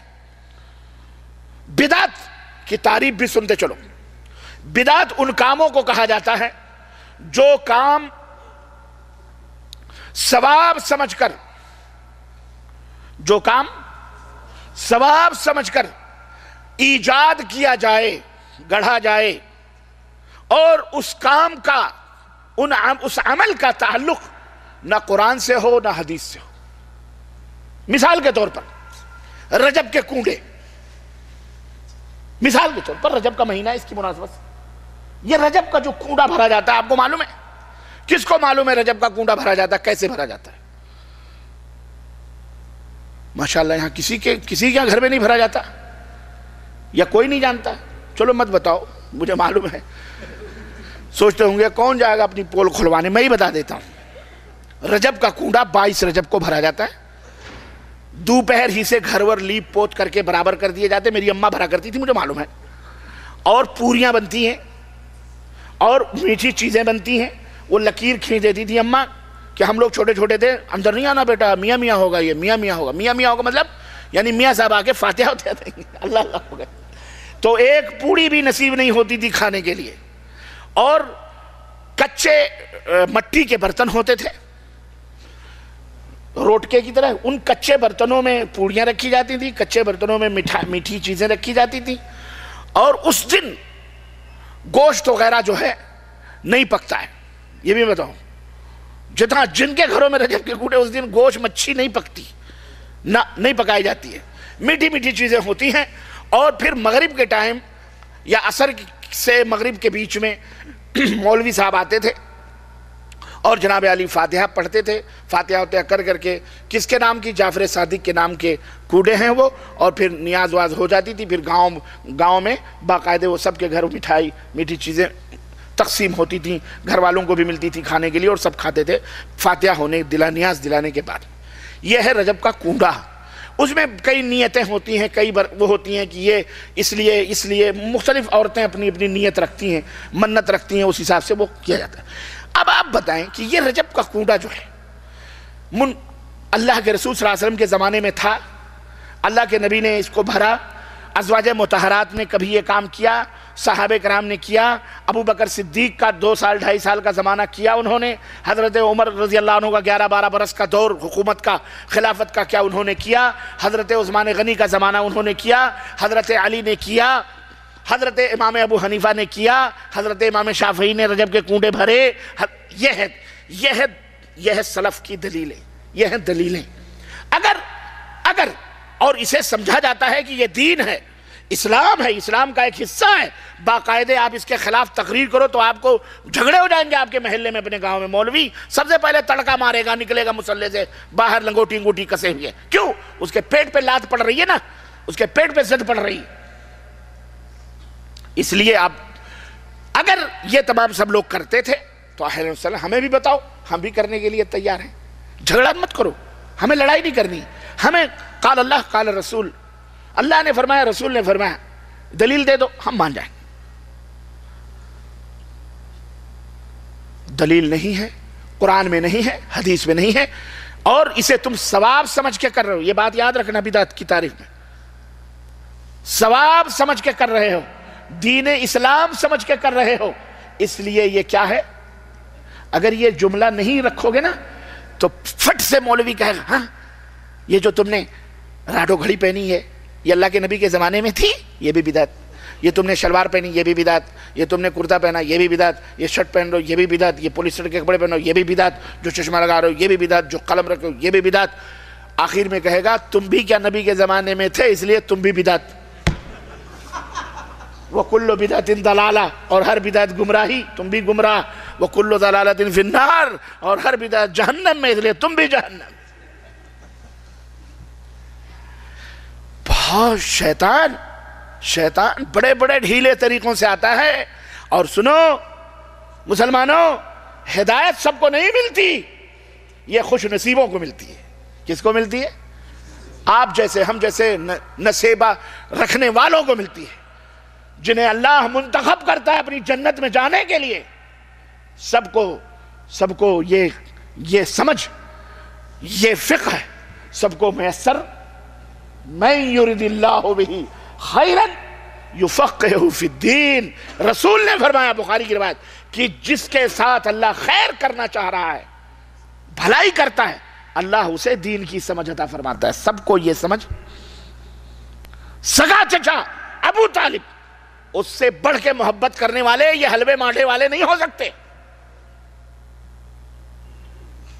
اپنے آپ کو ٹناٹن کہنے والے ہو سکتے ہیں ابو طالب سے بڑھ کر, جس نے جان کی بازی لگائی مصطفیٰ جان رحمت صلی اللہ علیہ وسلم کی حفاظت کے لیے, جس نے اپنے بھتیجے پیغمبر اسلام محمد الرسول اللہ صلی اللہ علیہ وسلم کے بارے میں مکے والوں کو اعلان کر دیا کہ میرے بھتیجے تک پہنچنے کے لیے پہلے اس چچا کی بڈھی لاش سے تم کو گزرنا پڑے گا. اے مکے کے لوگوں سنو, جو انگلی اٹھے گی وہ انگلی ہاتھ سے جدا کر دی جائے گی, اور جو آنکھ اٹھے گی وہ آنکھ پیشانی سے نکال دیں گے ہم, اور جو زبان کھلے گی وہ زبان حلقوم سے کھینچ لی جائے گی. میرے بھتیجے کے بارے میں یہ محبت تھی ابو طالب کی.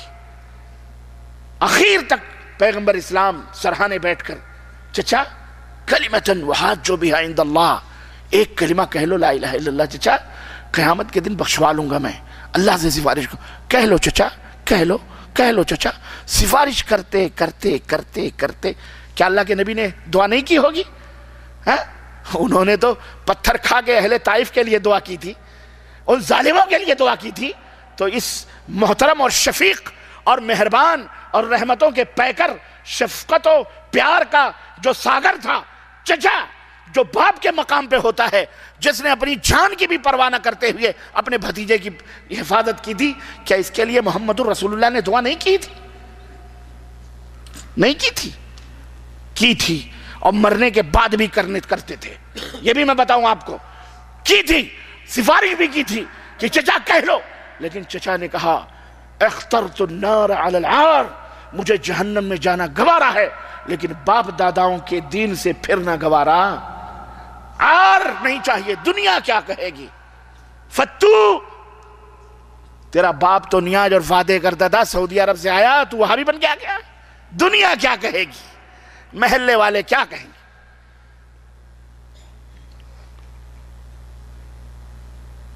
ابھی تھوڑی دیر پہلے ہمارے ایک بھائی سے ملاقات ہو گئی, تازہ نیوز میں آپ کو بتاؤں. میں سمجھتا ہوں ہندوستان پاکستان کے ہر شاعر اور ہر نظم پڑھنے والے, مولوی ہوں, عام ہو, جاہل ہوں, کوئی بھی ہوں, انٹرنیشنل پیمانے کا شاعر, نعتیہ شاعر, جو میں سمجھتا ہوں کہ اس صدی کا نعتیہ شاعر سب سے بڑا ہے, مشہور شخصیت اجمل سلطان پوری کا نام آپ نے سنا ہے؟ سنا ہے؟ ضرور سنا ہو. اجمل سلطان پوری سنا ہے کہ نہیں سنا آپ نے؟ مشاعرے بھی پڑھتے ہیں, بھارت ہندوستان کے اوپر ان کی نظم بھی ہے.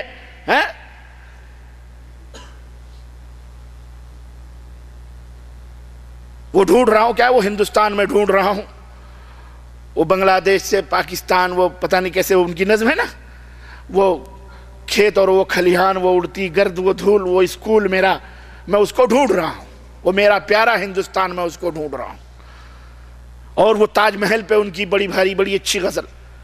آج ملاقات ہوئی, ایک ایسے شخص سے جو سگا داماد ہے ان کا اور پھوپھے اور بھتیجا بھی ہے، اللہ نے اسے ہدایت دے دی اور وہ اسی آپ کے احزاب الحفوظ میں اللہ کے فضل سے قرآن و سنت کا پیروکار ہے، ایک ساتھ رہتے ہیں۔ باپ تعجب ہے یہ کہ نہیں بات، یہ کتنی بڑی بات ہے۔ سب کو ہدایت نہیں ملتی، اللہ جسے چاہتا ہے اس کو ہدایت ملتی، نصیبہ ور کو ملتی۔ اجمل سلطان پوری اتنے بڑے عاشق رسول اور بننے والے اور اتنے بڑے شاعر، انٹرنیشنل پیمانے کے شاعر، دنیا ان کو جانتی ہے، مشاعروں کے حوالوں سے سنتی ہے، جلسوں میں جلوسوں میں۔ میں بھی بندے ناچیز بھی کسی زمانے میں جب جاہلیت کے زمانے میں تھا، بدعتی مشرک، تو ان کی بھی نظم بڑے شوق سے پڑھتا تھا میں۔ زیر سایہ گنبد شام کا سویرا ہے بس، اور سنہری جالی سے، ہاں پورا کرو، اور سنہری جالی سے رونما سویرا ہے، قبر میں فرشتوں سے مصطفیٰ نے فرمایا، قبر میں فرشتوں سے مصطفیٰ نے فرمایا جاؤ اس کو سونے دو، یہ غلام میرا ہے۔ منکر نکیر آئیں گے تو پوچھیں گے نہیں، اللہ کے نبی آگے کہیں گے چل چل چل یہ تو میرا غلام ہے، سو رہا ہے۔ ایسی جھوٹی تسلیاں دی ہیں اجمل صاحب نے، اللہ انہیں ہدایت عطا فرمائے۔ دعا کرو اللہ نے ان کے داماد کو، ان کے گھر والوں کو ہدایت دی تو اللہ انہیں بھی ہدایت عطا فرمائے، اور ان بھائی سے بھی میں نے کہا آپ بھی دعا کرو۔ بہرحال بڑی خوشی کی بات، مجھے تو بڑی خوشی ہوئی، میں نے کہا اللہ نے آپ کو ہدایت دی۔ واقعی چچا ابو طالب مر گئے ایڑیاں رگڑ کر، لیکن انہیں ہدایت نصیب نہیں ہوئی۔ اللہ کے نبی وفات کے بعد بھی دعا کرتے رہے اپنی چچا کے لیے کہ اللہ ان کو معاف کر۔ اللہ نے نازل فرمایا قرآن اور کہا ان کے لیے مغفرت کرو یا نہ کرو، ان کے لیے تم 70 دفعہ بھی معافی مانگو گے، اللہ مشرکوں کو کبھی معاف کر سکتا، کبھی اللہ معاف نہیں کرے گا۔ تو خوش نصیب ہو کہ اللہ تعالیٰ نے ہمیں دین کی سمجھ عطا فرمائی ہے کہ آج الحمدللہ قرآن اور حدیث ہم سمجھ رہے ہیں۔ ورنہ لوگوں کو حدیث بتاؤ کہ تو کہا حدیث سمجھنے والا آ گیا، اتنے بڑے بڑے مولوی نہیں سمجھتے، تو آیا سعودی عرب سے 4 جمعہ 8 دن حدیث سمجھنے والا ہوگا۔ حدیث سمجھنے کے لیے بہت بڑی عقل چاہیے۔ اس لیے میرے عزیزوں، میرے دوستوں اور بھائیوں، کام وہ کرو جس کے اوپر حضرت محمد الرسول اللہ صلی اللہ علیہ وسلم کی مہر لگی۔ بدعت میں بتا رہا تھا، آپ کو کہیں گے آپ بھی بدعت، آپ بھی جہنم میں۔ اس کا کیا جواب ہے؟ اس کا جواب اسی تعریف میں، اور وہ تعریف میری اپنی بھی نہیں۔ آؤ صحیح بخاری اور صحیح مسلم کے حوالے سے 2 حدیث ہیں۔ ام المومنین عائشہ صدیقہ رضی اللہ تعالیٰ عنہ فرماتی ہیں کہ اللہ کے رسول صلی اللہ علیہ وسلم نے فرمایا من احدث فی امرنا هذا ما لیس منہ فہو رد۔ من احدث، جو شخص کسی نئی بات کو ایجاد کرے، پیدا کرے، فی امرنا، ہماری شریعت میں، ہمارے دین میں۔ دین کی ہر بات اجر و ثواب کا سبب ہے کہ نہیں ہے؟ بولو، دین کی باتوں پہ عمل کرنے سے اجر و ثواب ملتا ہے کہ نہیں ملتا ہے؟ تو اللہ کے نبی نے کیا فرمایا؟ ہمارے لائے ہوئے اس دین میں، فی امرنا، حکم میں، جو شخص نئی بات کا اضافہ کرے فہو رد، تو وہ مردود ہے۔ وہ کیا ہے؟ مردود ہے، یعنی ناقابل قبول ہے۔ صحیح مسلم کے اندر اللہ کے رسول صلی اللہ علیہ وسلم نے فرمایا من عمل عملا لیس علیہ امرنا، جس نے کوئی عمل کیا، ایسا عمل جس کے اوپر ہماری مہر نہیں ہے، میرا حکم نہیں ہے، فہو رد، تو وہ مردود ہے۔ کلیئر ہو گئی نا؟ بدعت کی تعریف کلیئر ہو گئی۔ کیا؟ کوئی ایسا عمل ایجاد کرنا جس کے اوپر نبی کی مہر نہ ہو، اور اسے ثواب سمجھ کر کے، دین سمجھ کر کے کرنا، یہ کیا ہے؟ بدعت۔ اب اس مولوی سے کہو مولوی صاحب ہم نے جو یہ گھڑی پہنی ہے، معاف کرنا آپ کی نظر لگ گئی ہوگی، یہ لے ہی لو تم، اس کا مقدر خراب، یہ میں نے ثواب کی نیت سے نہیں پہنا ہوا، آپ نے ثواب اجر کی نیت سے گھڑی پہنی۔ آج آپ کو راڈو مل گئی، راڈو پہن لیا، کل آپ کو سیکو مل جائے گی، سیکو پہن لیں، کوئی بھی گھڑی مل جائے۔ آپ نے یہ پینٹ شرٹ ثواب سمجھ کے پہنا، آج آپ پینٹ شرٹ پہنے، کل کرتا پجامہ پہن لیں، پرسوں توپ پہن لیں گے، کل لنگی بنیان پہن لیں۔ ثواب سمجھ کر کے کوئی قلم لگاتا ہے، کوئی ثواب سمجھ کر کے کیا کہتے ہیں کرتا اور پجامہ پہنتا ہے، جوتا چپل پہنتا ہے، کوئی ثواب سمجھ کے کرتا ہے۔ یہ سب وسائل ہیں دنیا کے، یہ ثواب سمجھ کر کے نہیں کیا جاتا، بلکہ یہ ثواب کے کاموں تک پہنچنے کے لیے یہ ذرائع ہیں، ان کو استعمال کیا جاتا ہے، یہ بذات خود مطلب مقصود نہیں ہوتے، سمجھ رہے ہیں نا؟ تو یہ ہے بدعت۔ تو اب اگر کوئی شخص آپ سے کہے کہ بدعت بدعت، تم بڑا بدعت بدعت کرتے ہو، تم بھی بدعت، پیدا ہوئے تو تم بھی بدعت، دال چاول ملایا تو شرک کی تعریف۔ ہمارے یہاں ایک مولانا ہے کہ چوچا شریف کے معروف ہیں، بہرحال وہ کہتے ہیں شرک شرک شرک شرک، اتنا شرک، ابے تو دال چاول ملایا تو یہ بھی تو شرک ہے۔ بدعت بدعت نئی چیز پیدا ہوئی، تو پیدا ہوا تو یہ بھی تو بدعت ہے کیونکہ تو نیا پیدا ہوا ہے۔ یہ الو بناتے ہیں، مسخری کرتے ہیں، یہ اسلام نہیں ہے، یہ دین نہیں ہے۔ تو میں نے کہا رجب کے کنڈے بھرتے ہیں، رجب کے کنڈے کے لیے یہ بدعت ہے، کیوں؟ اس لیے کہ اس کا ثبوت نہ قرآن میں ہے نہ حدیث میں ہے، عید میلاد النبی نہ قرآن میں ہے نہ حدیث میں ہے، جتنی بھی بدعت، یہ اساس آپ کی سمجھ میں آ گیا کہ نہیں؟ بنیاد آ گئی کہ نہیں آ گئی؟ اتبعوا ما انزل الیکم من ربکم ولا تتبعوا من دونہ اولیاء، پیروی کرو ان باتوں کی جو آسمان سے رب نے تمہارے لیے، تمہارے رب نے اتاری ہیں، اور ان کی پیروی نہ کرو جو اپنے طور پر اللہ کے علاوہ جو اولیاء دوست لوگوں نے بنائے ہیں ان کی باتوں کے اوپر عمل۔ ہاں، ہمارا دین کتاب اللہ اور سنت رسول اللہ، یہ اساس، یہ بنیاد ہے۔ بات بالکل قریب میں لے جا کر کے آپ کو ختم کرنا چاہوں گا، ٹائم نہیں ہے ہمارے پاس اور ٹائم بھی ختم ہو رہا ہے۔ یہ منہج ہے، یہ سمجھنے کا، صحیح راستے تک پہنچنے کا، منزل پانے کا یہ راستہ ہے جو میں نے آپ کو دیا ہے، اور ایک ایسا اصول دیا ہے جو سارے اصولوں پہ انشاءاللہ بھاری آپ کے لیے آسان ہے، زندگی میں کبھی بھی حق اور باطل کو پہچان سکتے ہو۔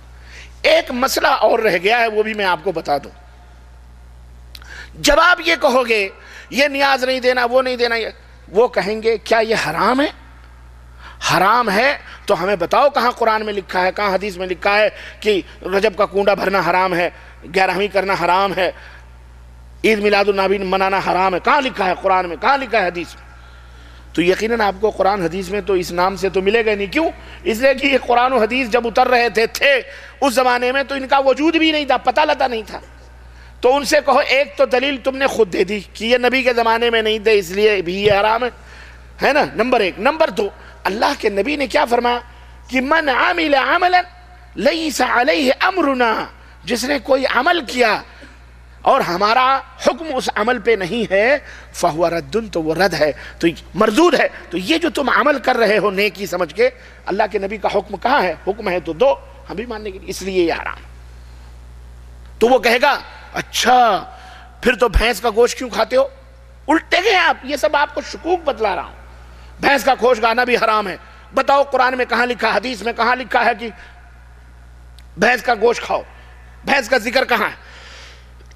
تو آپ پھنس جاؤ گے کہ نہیں پھنس جاؤ؟ پھنسو گے، لیکن اللہ تعالیٰ آپ کو راستے بتلائے گا۔ اس کے لیے اس کے کہو کہ بھائی گوشت کھانا یہ ہم دین نہیں سمجھتے، گوشت والے مسلمان ہم نہیں ہیں کہ گوشت کھا کے مسلمان بنے اور نماز روزہ چھوڑ کے بیٹھ جائیں، ہم ایسے مسلمان نہیں ہیں۔ گوشت کھانا اسلام نہیں ہے، گوشت کھانا دین۔ بولو، ارے کھاؤ تو کھاؤ، نہیں کھاؤ نہ کھاؤ، کوئی ضروری ہے گائے کا گوشت کھاؤ، کوئی ضروری ہے بھینس کا گوشت کھاؤ؟ ہم نہیں کھاتے، بعض لوگ نہیں کھاتے، بعض لوگ مچھی کھاتے ہیں، بعض لوگ بکرا کھاتے ہیں، بعض لوگ بٹیر کھاتے ہیں، بعض لوگ مرغیاں کھاتے ہیں۔ کسی کو گائے کا گوشت سوٹ نہیں کرتا، کسی کو بھینس کا گوشت سوٹ نہیں کرتا، کسی کو کھجلی ہوتی، کسی کو بیماری ہو جاتی، تو کیا وہ مسلمان نہیں ہے؟ تو بولو بھیا تمہارے مذہب میں ہوگا بھینس کا گوشت کھانا، اسلام میں ہمارا دین یہ نہیں کہتا کہ یہ ارے بھائی اللہ تعالیٰ نے جن چیزوں کو حرام کیا قرآن میں موجود ہے، اور قرآن نے فرمایا حدیث میں موجود ہے کہ یہ حرام چیزیں جو ہیں ان کو مت کرو، اس کے علاوہ جو کچھ بھی ہیں تمہارے لیے کیا ہیں؟ حلال ہے، بات ختم۔ یہ بات سمجھ میں آ گئی آپ کے؟ اللہ تعالیٰ ہم سب کو صراط مستقیم پہ چلنے والا بنائے، آمین یا رب العالمین۔ آسان ہو گیا مسئلہ۔ رجب کا کنڈا بدعات کے گھیرے میں کئی بدعتیں اس کے اندر ہیں، جیسا کہ میں نے بتایا شروع سے لے کر اخیر تک۔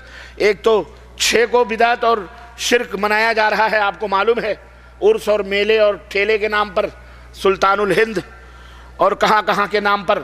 دوسرے 22 رجب کو ایک بدعت رجب کے کنڈے پہ آتی ہے، اور اس کو جوڑا گیا ایک کہانی کے ساتھ۔ یہ در حقیقت اس کی تھوڑی سی میں حقیقت آپ کو بتلاؤں، ٹائم تو نہیں ہو رہا ہے زیادہ؟ نہیں ہو رہا ہے، 2:45 ہونے والے ہیں۔ ہاں لیکن دوستوں میں مختصر کر کے آپ کو بتاتا ہوں.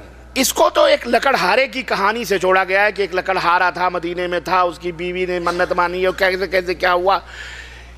یہ در حقیقت ایسی بات نہیں ہے. اور اس کے لیے جعفر صادق کی اس نے نیت کری کہ میں جعفر صادق کی کنڈے بھروں گی، اگر میرا شوہر واپس آ گیا تو اس نے کیا کیا، وہ وزیر کی بیوی تھی تو اس کا وہ بھول گئی، اس نے کنڈے نہیں بھرے تو وزیر کسی جرم میں پکڑا گیا، اسے پھانسی کے پھندے تک لگایا گیا. پھر خواب میں اس کو بابا آئے، انہوں نے کہا کہ تو نے جعفر صادق کے کنڈے نہیں بھرے، دیکھ تیرا شوہر کس طرح سے پھانسی تک پہنچنے والا ہے. فوراً اس نے توبہ کیا، صبح اٹھی اور فٹافٹ اس نے رجب کے کنڈے پڑھے. وہ فٹافٹ دربار میں گئی تو خوشخبری ملی کہ بادشاہ نے اس کے شوہر کو چھوڑ دیا ہے، اس کی جان بخش دی ہے. تو رجب کے کنڈے کا فائدہ یہ ہے کہ اگر بادشاہ یا کوئی بھی جرم بھی ہو، بھروا دو، بھر دو، منت مانگ لو تو بھی کیا ہو جاتا ہے، فائدہ ہو جاتا ہے. یعنی یہ لکڑہارے کی کہانی مشہور ہمارے یہاں کتابیں ملتی ہیں. حقیقت یہ نہیں ہے، میں آپ کو بتاتا ہوں. یہ در حقیقت جعفر صادق کے کنڈے، یہ در حقیقت غیر مسلموں کا ایک تیوہار آتا ہے. یو پی والے زیادہ تر اس مسئلے کو جانتے ہوں گے. کتھا کا لفظ آتا ہے جس کو ہمارے ہاں میلاد کے نام پہ سمجھ لیں آپ، ذکر اور اذکار کے نام پہ. تو ستیہ نارائن کی کتھا پڑھی جاتی ہے. ایک تیوہار آتا ہے جس میں ستیہ نارائن کی کتھا ہوتی ہے.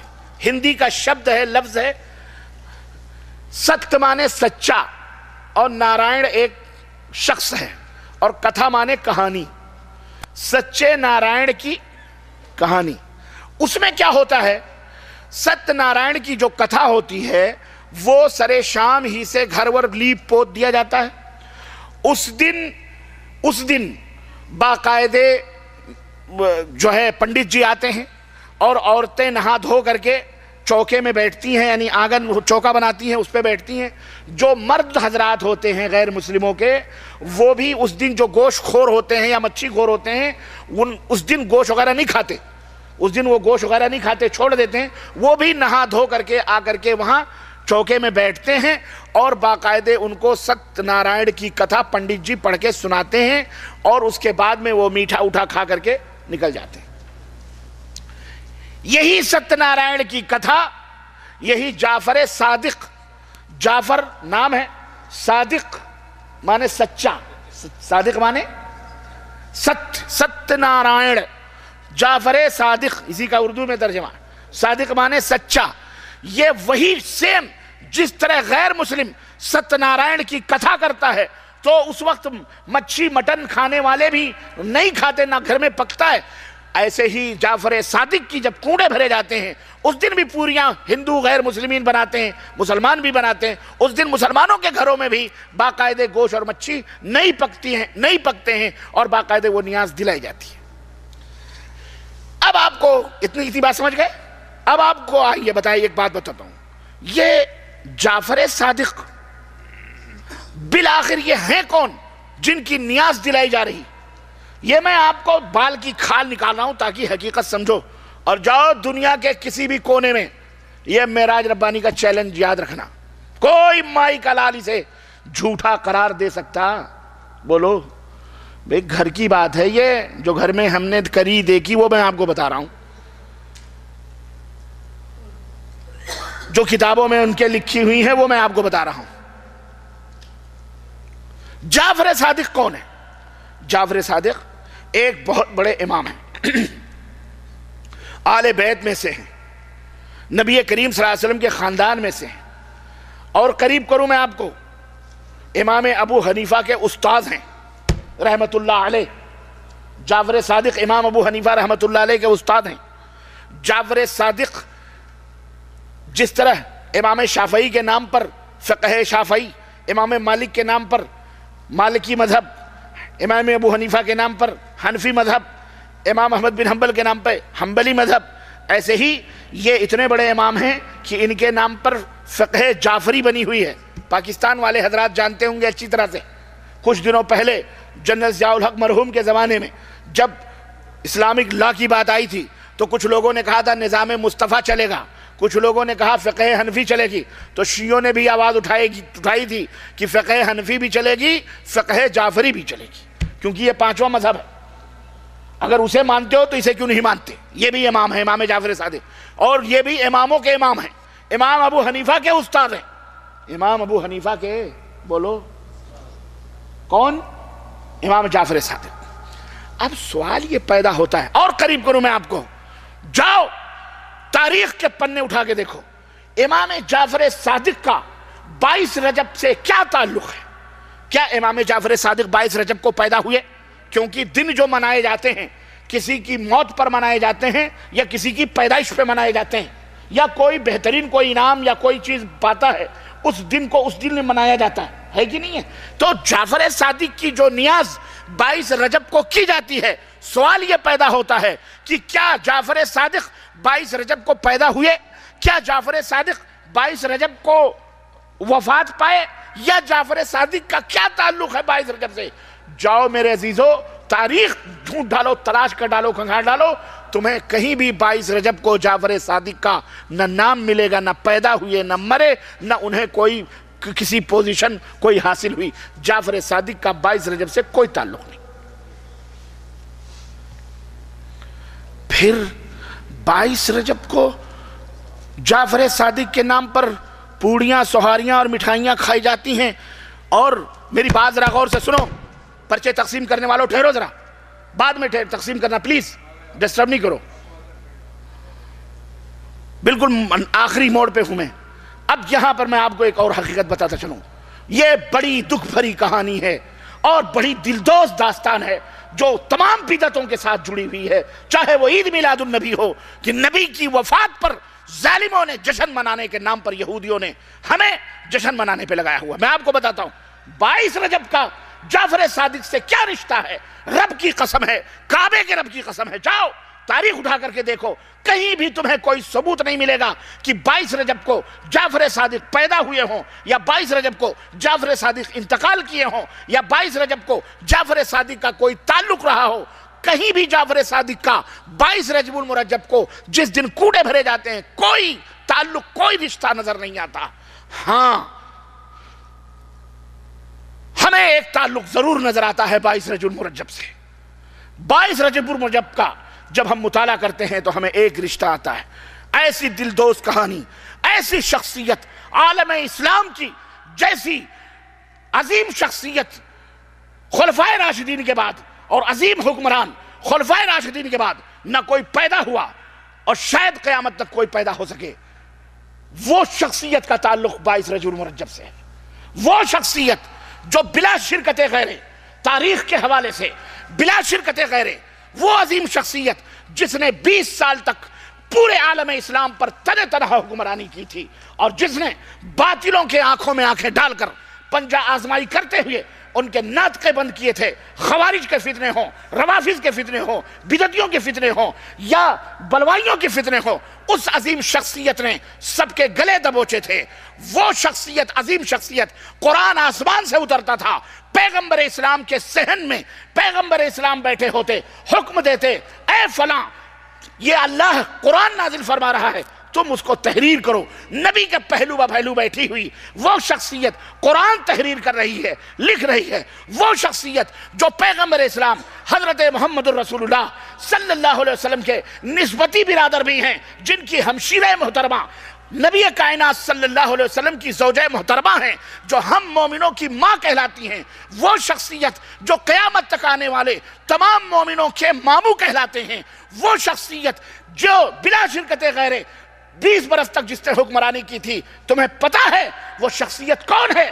وہ شخصیت امیر المومنین امیر معاویہ بن ابی سفیان رضی اللہ تعالیٰ عنہ کی شخصیت ہے، جو 22 رجب المرجب کو جن کی وفات ہوئی ہے، انتقال ہوا ہے، ان کو امت مسلمہ یتیم ہوئی ہے، جن کی وفات سے اتنا بڑا صدمہ پہنچا ہے امت کو کہ حضرت عبداللہ ابن عباس خانہ کعبہ میں دسترخوان بچھائے ہوئے اپنے ساتھیوں کے ساتھ بیٹھ کر کھانے پر ابھی بیٹھے ہی تھے کہ خبر ملتی ہے، دمشق سے آنے والا شخص خبر دیتا ہے کہ آج امیر المومنین امیر معاویہ کی وفات ہو گئی ہے، کاتب وحی اس دنیا سے رخصت ہو چکا ہے، امت کا، لوگوں کا ماموں، مومنوں کا ماموں اس دنیا سے رخصت ہو چکا ہے۔ امیر معاویہ کا انتقال ہو چکا ہے۔ حضرت عبداللہ ابن عباس دسترخوان کو سمیٹنے کا حکم دیتے ہیں، دسترخوان سمیٹ دیا جاتا ہے، سوگ منایا جائے۔ کیوں؟ اس لیے کہ ایک عظیم حکمران آج اس دنیا سے گیا ہے، اس کا تعلق 22 رجب سے ضرور ہے، اس کا تعلق 22 رجب کو ہمارے تمہارے ماموں، مومنوں کے ماموں کا انتقال ہوا ہے۔ اب سوال یہ پیدا ہوتا ہے، وفات پر پوڑیاں کھائی جائیں، مٹھائیاں تقسیم کی جائیں؟ اللہ، ضرور کوئی نہ کوئی سازش ہے، ضرور کوئی نہ کوئی سازش ہے، اور یہ سازشی زمانے شروع سے چلے آ رہے ہیں۔ عبداللہ ابن سبا یہودی کی نسلیں مسلمان بن کر اس نے مسلمانوں کی کمر توڑنے کی کوشش کری۔ عبداللہ ابن سبا مسلمان بن کر آتا ہے، حضرت عثمان غنی کا خون بہایا گیا اسی مردود یہودی کی وجہ سے، جس نے اپنا نام عبداللہ رکھا۔ حضرت عثمان غنی کی خدمت میں حاضر کو اسلام قبول کیا، اور مصر اور کوفہ اور بصرہ ہوتے ہوئے شام کا پورا علاقہ لیتے ہوئے اس نے نئے نئے مسلمان بنا کر ان کو گمراہ کرنا شروع کیا۔ اس نے ان کو شرک اور خرافات کے اندر ملوث کیا، اور اتنی سازشیں رکھی، حضرت عثمان غنی کو شہید کیا گیا۔ اسی کی سازش کا شاخسانہ تھا، حضرت علی رضی اللہ تعالیٰ عنہ شہید کیے گئے، خوارج پیدا ہوئے، اسی خبیث کے شاخسانے سے کربلا کا ایسا بھیانک خونی منظر بپا ہوا۔ انہی بلوائیوں نے، انہی سبائی یہودیوں نے باقاعدے مسلمان بن کر کے مسلمانوں کی صفوں میں مسلمانوں کو بیوقوف بنا کر، اور جناب علی یہودی کام کرتے رہے، اور آج تک یہودیت کام کر رہی ہے۔ آج تک یہودیت کام، اسلام کے نام پر یہ سب ایجنٹ بنے ہوئے ہیں لوگ، اور یہودی اپنا کام کر رہا ہے۔ یہودی اپنے مطلب کا کام کرواتا تھا آپ سے، لیکن نام اپنا نہیں دیتا تھا، آپ کا پسندیدہ نام اس کے اوپر جوڑا کرتا تھا۔ جعفر صادق، یہ رافضی شیعوں نے ایجاد کری اس رجب کے کوڑے کو، اور نام دیا امام جعفر صادق کا۔ نام دیا کس کا؟ 22 رجب کو۔ جعفر صادق کا کوئی تعلق نہیں، لیکن نہیں، رافضی شیعوں کو، جو یہودیوں کے ایجنٹ ہیں، جو یہودیوں کی پیداوار ہیں، انہوں نے دیکھا کہ ہمیں خوشی منانی ہے، خوشی منانی ہے۔ کیوں؟ اس لیے کہ امیر معاویہ، جن کو وہ اپنا دشمن سمجھتے ہیں، یزید جن کو وہ اپنا دشمن سمجھتے ہیں، خود قتل کر کے ابنائے رسول کو، اولاد رسول کو، یہ الٹا چور کوتوال کو ڈاکے ان صحابہ کرام اور ان ائمہ کے اوپر انہوں نے تھوپ دیا تہمتیں۔ انہوں نے سوچا امیر معاویہ سے بدلہ لینے کا سب سے بہترین موقع ملا ہے، کسی کو نہیں معلوم۔ ایسا کرو، 22 رجب کو جعفر صادق کے نام پر اس فاتحے کو ایجاد کر دو۔ یہ فاتحہ ہندوستان میں پیدا ہوئی ہے، جعفر صادق کے کنڈے ہندوستان میں پہلی دفعہ بھرے گئے جب ایرانی شیعوں نے آ کر کے ہندوستان پہ قبضہ کیا۔ بابر کے زمانے میں، ہمایوں کے زمانے میں بھاگا تھا نا یہ بھارت سے، اور جا کے ہندوستان میں 50,000 ایرانی شیعہ ملے، 50,000 فوجیوں کی ڈریس میں، ان کے علماء، جس طرح ایسٹ انڈیا کمپنی سے ہزاروں لاکھوں پادری کی کرسچن بنانے کے لیے ہندوستان، متحدہ ہندوستان کے اندر آئے تھے فوج کے نام پر، حالانکہ وہ تھے پادری تھے، وہ علماء تھے کرسچنوں کے۔ ایسے ہی جب بابر یہ ہم بھاگ کر کے گیا تھا تو وہاں سے ایران سے مدد لی تھی اس نے، اور باقاعدے 50,000 مولوی ایرانی ہندوستان کے اندر آ کر کے اپنے مذہب کو پھیلانے کے لیے انہوں نے اس طرح سے تعویذ، گنڈے، پلیتے، درگاہ، مزار، قبر، یہ تمام سب الا بلا، اور جو نیاز اور فاتح اور دیگر چیزیں، جو یہ سب صوفی تصوف، یہ سب انہوں نے ایجاد کیے، راگ رنگلیاں، سب کچھ انہوں نے، قوالیاں، یہ وہ سب انہوں نے ایجاد کیے، مسلمانوں کو جو اہل سنہ والجماعت ہے ان کو گمراہ کرنے کے لیے۔ سادے سودے لوگ ان کے ایجنٹ بن گئے، کھانے پینے والے بن گئے، کھانے پینے کے لیے پیدا ہوئے۔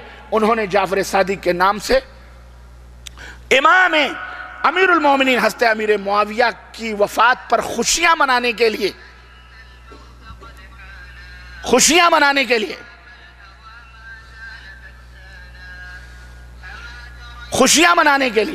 کس کے؟ امام امیر المومنین حضرت امیر معاویہ کی موت پر خوشیاں منانے کے لیے پوریاں اور مٹھائیاں کھلائی گئیں، اور وہ خود کھاتے عام مسلمانوں کو بھی اس میں لپیٹ میں لے لیا۔ ہندوستان میں یہ فاتحہ چل پڑی. اب سوال ایک اور پیدا ہوتا ہے کہ جب ان کو یہ کام کرنا ہی تھا تو کسی اور شیعہ امام کا نام پیش کر دیتے. امام جعفر صادقی کا نام کیوں پیش کیا گیا؟ 12 امام ہیں نا، شیعوں کے 12 امام ہیں. ان 12 اماموں میں سے کسی کا نام پیش کر دیتے. جعفر صادق کا نام کیوں چوائس کیا گیا؟ ہاں دیکھیں باریکی. اس لیے کہ جعفر صادق ایک ایسی شخصیت ہیں، اگر دوسرے اماموں کا نام پیش کیا جاتا تو لوگ کہہ سکتے تھے کہ یہ امام باقر ہیں، یہ شیعوں کے امام ہیں، یہ رضا علی ہیں، یہ شیعوں کے امام ہیں، امام فلاں ہیں، یہ شیعوں کے امام ہیں. امام جعفر صادق تو وہ امام ہیں جو امام ابو حنیفہ کے بھی امام ہیں. کس کے امام ہیں؟ امام ابو حنیفہ کے بھی استاد ہیں. نام ایسا کامن پیش کرو کہ سانپ بھی مر جائے، لاٹھی بھی کام بھی ہو جائے. یہ فاتحہ سنیوں میں بڑی آسانی کے ساتھ گھس سکتی ہے. ارے بھائی امام جعفر صادق کون ہیں؟ مولوی بتائے گا ہمارے امام صاحب کے، امام اعظم کے استاذ محترم ہیں. ہاں ہاں پھر تو وہ بھی محترم ہیں. خلاص ان کے نام کی نیاز چل گئی، کونڈے چل گئے عقیدت میں. کونڈے تو چل گئے لیکن ان کا مذہب، بولو، کھانے کی چیز تھی، استاد کے نام کی کھا لی تو مذہب بھی اپنا لو نا. مذہب کیا برا ہے؟ امام ابو حنیفہ کے استاد ہیں تو استاد کا مذہب بھی اپنا لو. اپنائے ہوئے ہیں، وہی ہیں سب چٹھے بٹھے. یہ ہے کونڈے کی کہانی، یہ لکڑہارے کی کہانی. یہ تو آپ کو تم کو الو بنانے کے لیے لائے گی. اور یہی کہانی 12 وفات کی بھی ہے، ربیع الاول کی بھی ہے. اللہ کے نبی 12 تاریخ کو وفات پا رہے ہیں، انتقال فرما رہے ہیں. اور اس دن ظالم ابھی کچھ دنوں سے جشن عید میلاد النبی منا رہا ہے. آج سے 20-25 سال پہلے ہندوستان، پاکستان، بنگلہ دیش میں کوئی بھی عید میلاد النبی نہیں جانتا تھا. سب لوگ 12 وفات سے اس کو جانتے تھے. جانتے تھے کہ نہیں جانتے تھے؟ کیوں؟ اللہ کے نبی 12 تاریخ کو انتقال کیے ہیں. تاریخ سچی ہے، پکی ہے، لیکن 12 تاریخ کو اللہ کے نبی پیدا ہوئے یہ پکی تاریخ نہیں ہے، بلکہ سچی اور کیلنڈر اور مورخین کے حساب سے جو سب سے ماہرین فلکیات کے حساب سے جو سب سے پکی تاریخ ہے وہ 9 ربیع الاول ہے. لیکن 12 ربیع الاول کو نبی کا انتقال ہوا، یہ حقیقت ہے. لیکن پیدائش بعض لوگ کہتے ہیں 9 ربیع الاول کو، یہی مورخین کا کہنا ہے. 12 کو آپ کی وفات ہوئی. یہودیوں نے سوچا خوشیاں منانے کا سب سے بہترین طریقہ ہے محمد مر گئے صلی اللہ علیہ وسلم. ہاں حط المشمش علی التفاح دین محمد واللہ راہ. خوشیاں منانے لگے، تالیاں پیٹنے لگے کہ محمد چلے گئے. ظالموں، محمد الرسول اللہ کا انتقال ضرور ہوا ہے لیکن محمد الرسول اللہ نے جو دین دیا ہے وہ دین کبھی مر سکتا، وہ قیامت تک کے لیے زندہ ہے اور زندہ رہے گا انشاءاللہ تبارک و تعالی، جب تک ہمارے رسول کی رسالت کی حکمرانی نہیں چلے گی. انہوں نے کیا کیا؟ وفات رسول کو ہٹا کر کہا ایسا خوبصورت نام دو، یہ جتنے بھی چیلے چاپڑ ہیں نا جن کو ہم نے پہلے سے الو بنایا ہوا یہ پھسل جائیں. پھسل گئے. عید میلاد النبی. کیا؟ عید میلاد النبی. عید منائی جا رہی ہے. نبی نے 2 عید کرائی، تیسری عید پیدا کری انہوں نے. نبی کا جنم دن، برتھ ڈے منائے جا رہے ہیں، کرسمس کے. اس طرح سے نبی کی وفات پر خوشیاں منانے والے خوشیاں مناتے ہیں. سمجھ جاؤ یہ عاشقان مصطفیٰ ہیں یا دشمنان مصطفیٰ ہیں. اللہ تعالیٰ ایسے شرکیات اور سے بدعات سے ہم سب کو محفوظ رکھے. یہ پوری کہانی رجب، یہی شب معراج کا معاملہ آئے گا. ابھی 27 کو آپ دیکھو گے ہمارے ملکوں میں سجاوٹ ہوگی، جشن ہوں گے، مولوی چیخے گا، چلائے گا. ایک بات پوچھو کہ یارو کیا اللہ کے نبی کے زمانے میں 23 برس کی زندگی میں اللہ کے نبی کے زمانے میں یہ رات آئی تھی کہ نہیں آئی تھی؟ معراج کی یہ شب ابو بکر کے زمانے میں آئی کہ نہیں آئی؟ عمر کے زمانے میں آئی کہ نہیں آئی؟ عثمان، طلحہ، زبیر اور علی، فاطمہ اور محدثین ائمہ ان کے زمانے میں یہ رات شب معراج کی آئی کہ نہیں آئی؟ انہوں نے منایا ہے. اگر منایا ہے تو ہمیں بھی بتلاؤ، ہم بھی منانا چاہتے ہیں. اگر نہیں منایا ہے اور ہرگز نہیں منایا ہے اور کبھی نہیں منایا ہے تو یاد رکھو یہ تمہیں جہنم میں خوشیاں لے جانے والی ہیں، یہ جنت میں نہیں لے جانا۔ یہ بدعات ہیں، منکرات ہیں۔ اللہ ایسے بدعات سے ہمیں محفوظ رکھے اور اپنے نبی کی سنتوں سے محبت کرنے اور سلف کے طریقوں پہ چلنے کی توفیق عطا فرمائے۔ آمین یا رب العالمین۔ وصلی اللہ علی نبینا محمد وعلی آلہ وصحبہ اجمعین۔ والسلام علیکم ورحمۃ اللہ وبرکاتہ۔ دوستوں اور بھائیوں، بڑی سعادت اور خوش نصیبی کی بات ہے کہ آج آپ کے شہر میں پہلی دفعہ مدرس کے اندر حاضری کی سعادت حاصل کر رہا ہوں۔ میں تفصیلی گفتگو انشاءاللہ تبارک و تعالیٰ جیسا کہ آپ نے اعلان کے ذریعے سنا کہ 1 بجے کے بعد 1 بجے سے پروگرام شروع ہوگا اور اسی جامع مسجد میں انشاءاللہ شروع ہوگا اور عورتوں کا، خواتین کا بھی ان کے پردے کا معمول انتظام ہے۔ مختصر طور پر آج جو خطبہ جمعہ آپ نے شیخ محترم سے سماعت فرمایا ہے، میں نے مناسب سمجھا کہ اس کا خلاصہ، اس کا نچوڑ آپ کو میں بتاؤں۔ بڑا ہی پیارا اور بڑا ہی قیمتی خطبہ تھا اور جس کے اندر مسلمانوں کو آداب اور احترام بتائے گئے تھے۔ چنانچہ یہ خطبہ شیخ محترم نے سفریات کے موضوع پر دیا ہے اور یہ بتایا کہ چونکہ بچوں کی چھٹیاں، ایگزام ہو رہے ہیں اور ایگزام کے بعد اگلے ہفتے چھٹی ہونے والی ہے اور لوگ ابھی سے سفر کا انتظام کر رہے ہیں۔ کوئی اس ملک کے کسی شہر کا پلان بنا کر کے سفر کی تیاری کر رہا ہے، کوئی مملکت سعودی عربیہ کے باہر دوسرے ملکوں میں جانے کے لیے پرکور رہا ہے اور سب لوگ تیاریوں میں مصروف۔ اس کی مناسبت سے شیخ نے کچھ آداب اسلامی سفر کے بتائے ہیں، جس کے اندر ہمارے لیے بھی بہت بڑی عبرت ہے اور بہت بڑے دروس ہیں اور بہت بڑے فوائد۔ میرے عزیزوں، میرے دوستوں اور بھائیوں، شیخ نے فرمایا کہ مسلمانوں، سفر 2 طرح کا ہوتا ہے، ایک سفر سفر عبادت اور ایک سفر سفر معصیت۔ سفر عبادت اس سفر کو کہا جاتا ہے جو اللہ کی رضا اور اس کی خوشنودی کے لیے کیا جائے، جیسے آپ عمرے کا اہتمام کریں، آپ مسجد نبوی صلی اللہ علیہ وسلم کی زیارت کے لیے مدینہ منورہ جائیں، یا آپ کسی بھائی کی زیارت کے لیے جائیں، یا اور دیگر امور کے لیے جائیں۔ اور سفر معصیت گناہوں کا سفر ہوتا ہے، جس کی نیت یہ ہو کہ ہم باہر نکل کر زیادہ سے زیادہ برائیوں میں ملوث ہو، غلط کاموں میں ملوث ہو، ہم غیر مسلموں کے شہر میں جا کر وہاں آزادی کے ساتھ، بے پردگی کے ساتھ شراب، زنا، بدکاریاں اور دیگر امور کے اندر ملوث ہو، یا حرام سفر، یہ سفر حرام کہلاتا ہے۔ المہم مومنوں کو چاہیے کہ وہ اپنے سفر کو سفر عبادت بنائیں، نیکیوں کا سفر بنائیں، اور جب سفر کی ابتدا ہو تو سب سے پہلے اللہ تبارک و تعالیٰ سے توبہ کریں، اللہ سے استخارہ کریں۔ زمانہ جاہلیت میں جب کفار اور مشرکین سفر کرتے تھے تو باقاعدے فال نکالا کرتے تھے، پرندوں کو اڑا کر کے یا تیروں کے ذریعے سے فال نکالتے تھے اور اس سے یہ پتہ لگاتے تھے کہ ہمیں سفر کرنا چاہیے کہ نہیں کرنا چاہیے۔ لیکن جب اسلام آیا، ہمارے اولاد کے آخری نبی حضرت محمد رسول اللہ صلی اللہ علیہ وسلم تشریف لائے تو آپ نے طریقہ استخارہ کو تبدیل کیا اور آپ نے نماز کا حکم دیا کہ جب آدمی سفر کرے تو سفر کرنے سے پہلے 2 رکعت نماز ادا کرے اور دعائے استخارہ کرے، پڑھے، اللہ تبارک تعالیٰ سے خیر طلب کرے، اس کے بعد اللہ تبارک تعالیٰ سے توفیق دے تو وہ سفر کے اندر نکلے۔ سفر میں نکلنے سے پہلے ضروری ہے کہ آدمی قرض داروں کے مقروض ہے تو قرض والوں کے قرضوں کو ادا کرے، اگر نہیں ادا کر سکتا تو وصیت لکھ کر کے جائے کہ میرے اوپر فلاں فلاں کے قرضے ہیں اور فلاں فلاں کو یہ دینا ہے، فلاں فلاں سے یہ لینا ہے۔ اپنے آل اولاد کو امر بالمعروف، بھلائیوں کا حکم دے اور برائیوں سے روکے اور تقویٰ اور پرہیزگاری کی وصیت کرے، اور اس کے بعد میں جو ہے اپنے سفر پہ نکلے اور جب سواری کے اوپر سوار ہو تو دعائے سفر پڑھے، جیسا کہ اللہ کے رسول صلی اللہ علیہ وسلم نے ارشاد فرمایا کہ اللہم انا نسألک فی سفرنا ھذا البر والتقوى ومن العمل ما ترضى الی آخر، آخر تک یہ دعائے سفر پڑھے اور اس کے بعد میں سفر کا آغاز کرے۔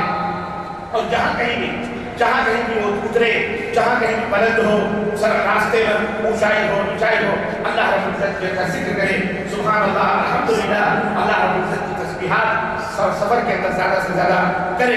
اور اگر اپنے اہل و عیال کے ساتھ وہ سفر کر رہا ہے تو بیٹھنے کے لیے کسی پارک میں یا کسی جگہوں پہ جب جائے تو اس کے لیے ضروری ہے کہ وہ ایسے مقامات کا انتخاب کرے جہاں اس کے بال بچے آرام کے ساتھ کھل کر کے کھیل کود کر سکتے ہیں۔ ایسی جگہوں پہ نہ بیٹھے کہ جہاں ہر گزرنے والا ان ان کے باپردہ عورتوں کو ان کے بچوں کو دیکھے یا کسی روڈ کے کنارے یا کسی سڑک کے کنارے میں بیٹھے یا ایسی الگ جا کر کے کسی گوشے میں بیٹھے کہ جہاں ان کے بال بچے آرام اور سکون کے ساتھ جو ہے کھیل کود نہیں سکتے. اس لیے نہ ہی غفلت کرے اس معاملے میں کبھی کرے اور نہ بیشی کرے بلکہ نہایت ادب و احترام کے ساتھ جو ہے وہ رہے اور اپنا اللہ تبارک و تعالیٰ نے جو کچھ بھی نعمتیں اس دنیا کے اندر دی ہیں ان کو حلال طریقے سے فائدہ اٹھائے. سفر کے آداب میں سے ایک ادب شیخ محترم نے یہ بھی بتایا کہ وہ جو ہے برائیوں کے مقامات سے دور رہے. ایسے بازار جہاں لوگ اوپن طریقے سے کھلے عام بے پردہ گھومتے پھرتے ہیں ایسے بازاروں میں نہ جائے, ایسی جگہوں پہ نہ جائے جہاں پہ برائیاں ہیں اور جہاں پہ لوگ جو ہے اللہ رب العزت کے ذکر سے غافل ہیں, نہیں بلکہ ایسے مقامات سے وہ دور رہے. اسی طرح سے شیخ نے یہ بھی فرمایا کہ سفر کے اندر بہت سارے لوگ گاڑیوں سے سفر کرتے ہیں تو گانے بجانے اور دیگر مقامات پر جیسے کہیں ڈرامہ ہو رہا ہے, کہیں میلہ لگا ہوا ہے, کہیں کچھ ہوا وہ اپنے بچوں کے ساتھ جاتے ہیں. نہیں, ایسی جگہوں سے بھی دور رہنا چاہیے کیونکہ وہ مسئول ہیں اور وہ ذمہ دار ہیں اپنے اولاد کے اور اپنے بیوی بچوں کے اور ان کو ان تمام برائیوں سے ان کو بچانا چاہیے. غرض اس طرح سے شیخ محترم نے چھٹیوں سے فائدہ اٹھانے, اللہ کی نعمتوں سے استفادہ کرنے, اللہ تبارک و تعالیٰ کے جو علامات اور جو نشانیاں ان تمام سب کو دیکھنے کے لیے اور ان سے عبرت اور درس حاصل کرنے کے لیے, جیسا کہ اللہ تبارک و تعالیٰ نے قرآن میں حکم دیا ہے اسی مشکلات کی فَانْظُرْ كَيْفَ كَانَ عَاقِبَةُ الْمُكَذِّبِينَ. اے لوگوں زمین کے اندر سفر کرو, دیکھو کہ اللہ تعالیٰ نے جھوٹوں کا انجام کیا رکھا ہے. وہ لوگ جو معصیت میں تھے, وہ لوگ جو برائیوں میں تھے, وہ لوگ جو اللہ کے نافرمان تھے, وہ لوگ جو اسلام سے دور رہے وہ دور تھے, وہ لوگ جو اپنے نبیوں کی تعلیمات سے منحرف تھے اور نبیوں کا مذاق اڑاتے تھے, اللہ تعالیٰ نے ان کا کیا حشر کیا ہے. دیکھو جا کر کے اور اس سے عبرت اور درس حاصل کرو. اور اس طرح سے شیخ نے بہت ساری چیزیں اس اپنے خطبے کے اندر نصیحت کے طور پر ہم کو بتلائی ہیں. بہرحال انہوں نے جو کچھ بھی کہا ہے قرآن و سنت کی روشنی میں اللہ عز و جل سے دعا کریں کہ اللہ تبارک و تعالیٰ ہمیں اور آپ کو عمل کرنے کی توفیق عطا فرمائے اور بار یہاں ہم سب کے اوپر اپنا رحم فرمائے اور اللہ تعالیٰ ہمیں اللہ کی باتوں کو اور دین کی باتوں کو سوچنے سمجھنے اور اس کے مطابق زندگی گزارنے کی توفیق عطا فرمائے. وأقول قولي هذا واستغفر الله لي ولكم وما علينا إلا البلاغ والسلام عليكم ورحمة الله وبركاته. إن شاء الله تبارك وتعالى تفصیلی خطاب 1 بجے کے بعد اسی تعاون شروع ہوگا. آپ حضرات تشریف لائیں. ماہ رجب کے تعلق سے کیا احکام ہیں اور کیا قرآن و سنت میں روایت ہیں ان کی تفصیلات اور ان کی تشریحات آپ کو رکھی جائیں گی. اللہ تعالیٰ ہم سب کو نیک عمل کرنے کی توفیق عطا فرمائے. آمین یا رب العالمین. والسلام علیکم ورحمۃ اللہ وبرکاتہ. يعني بفضيلتك مناسبة يعني قدومك لنا معك المحاضرة وخطب الجمعة والدرس اليوم.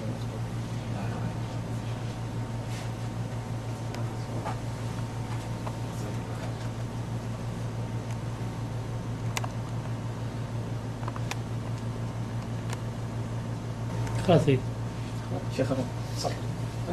خلاص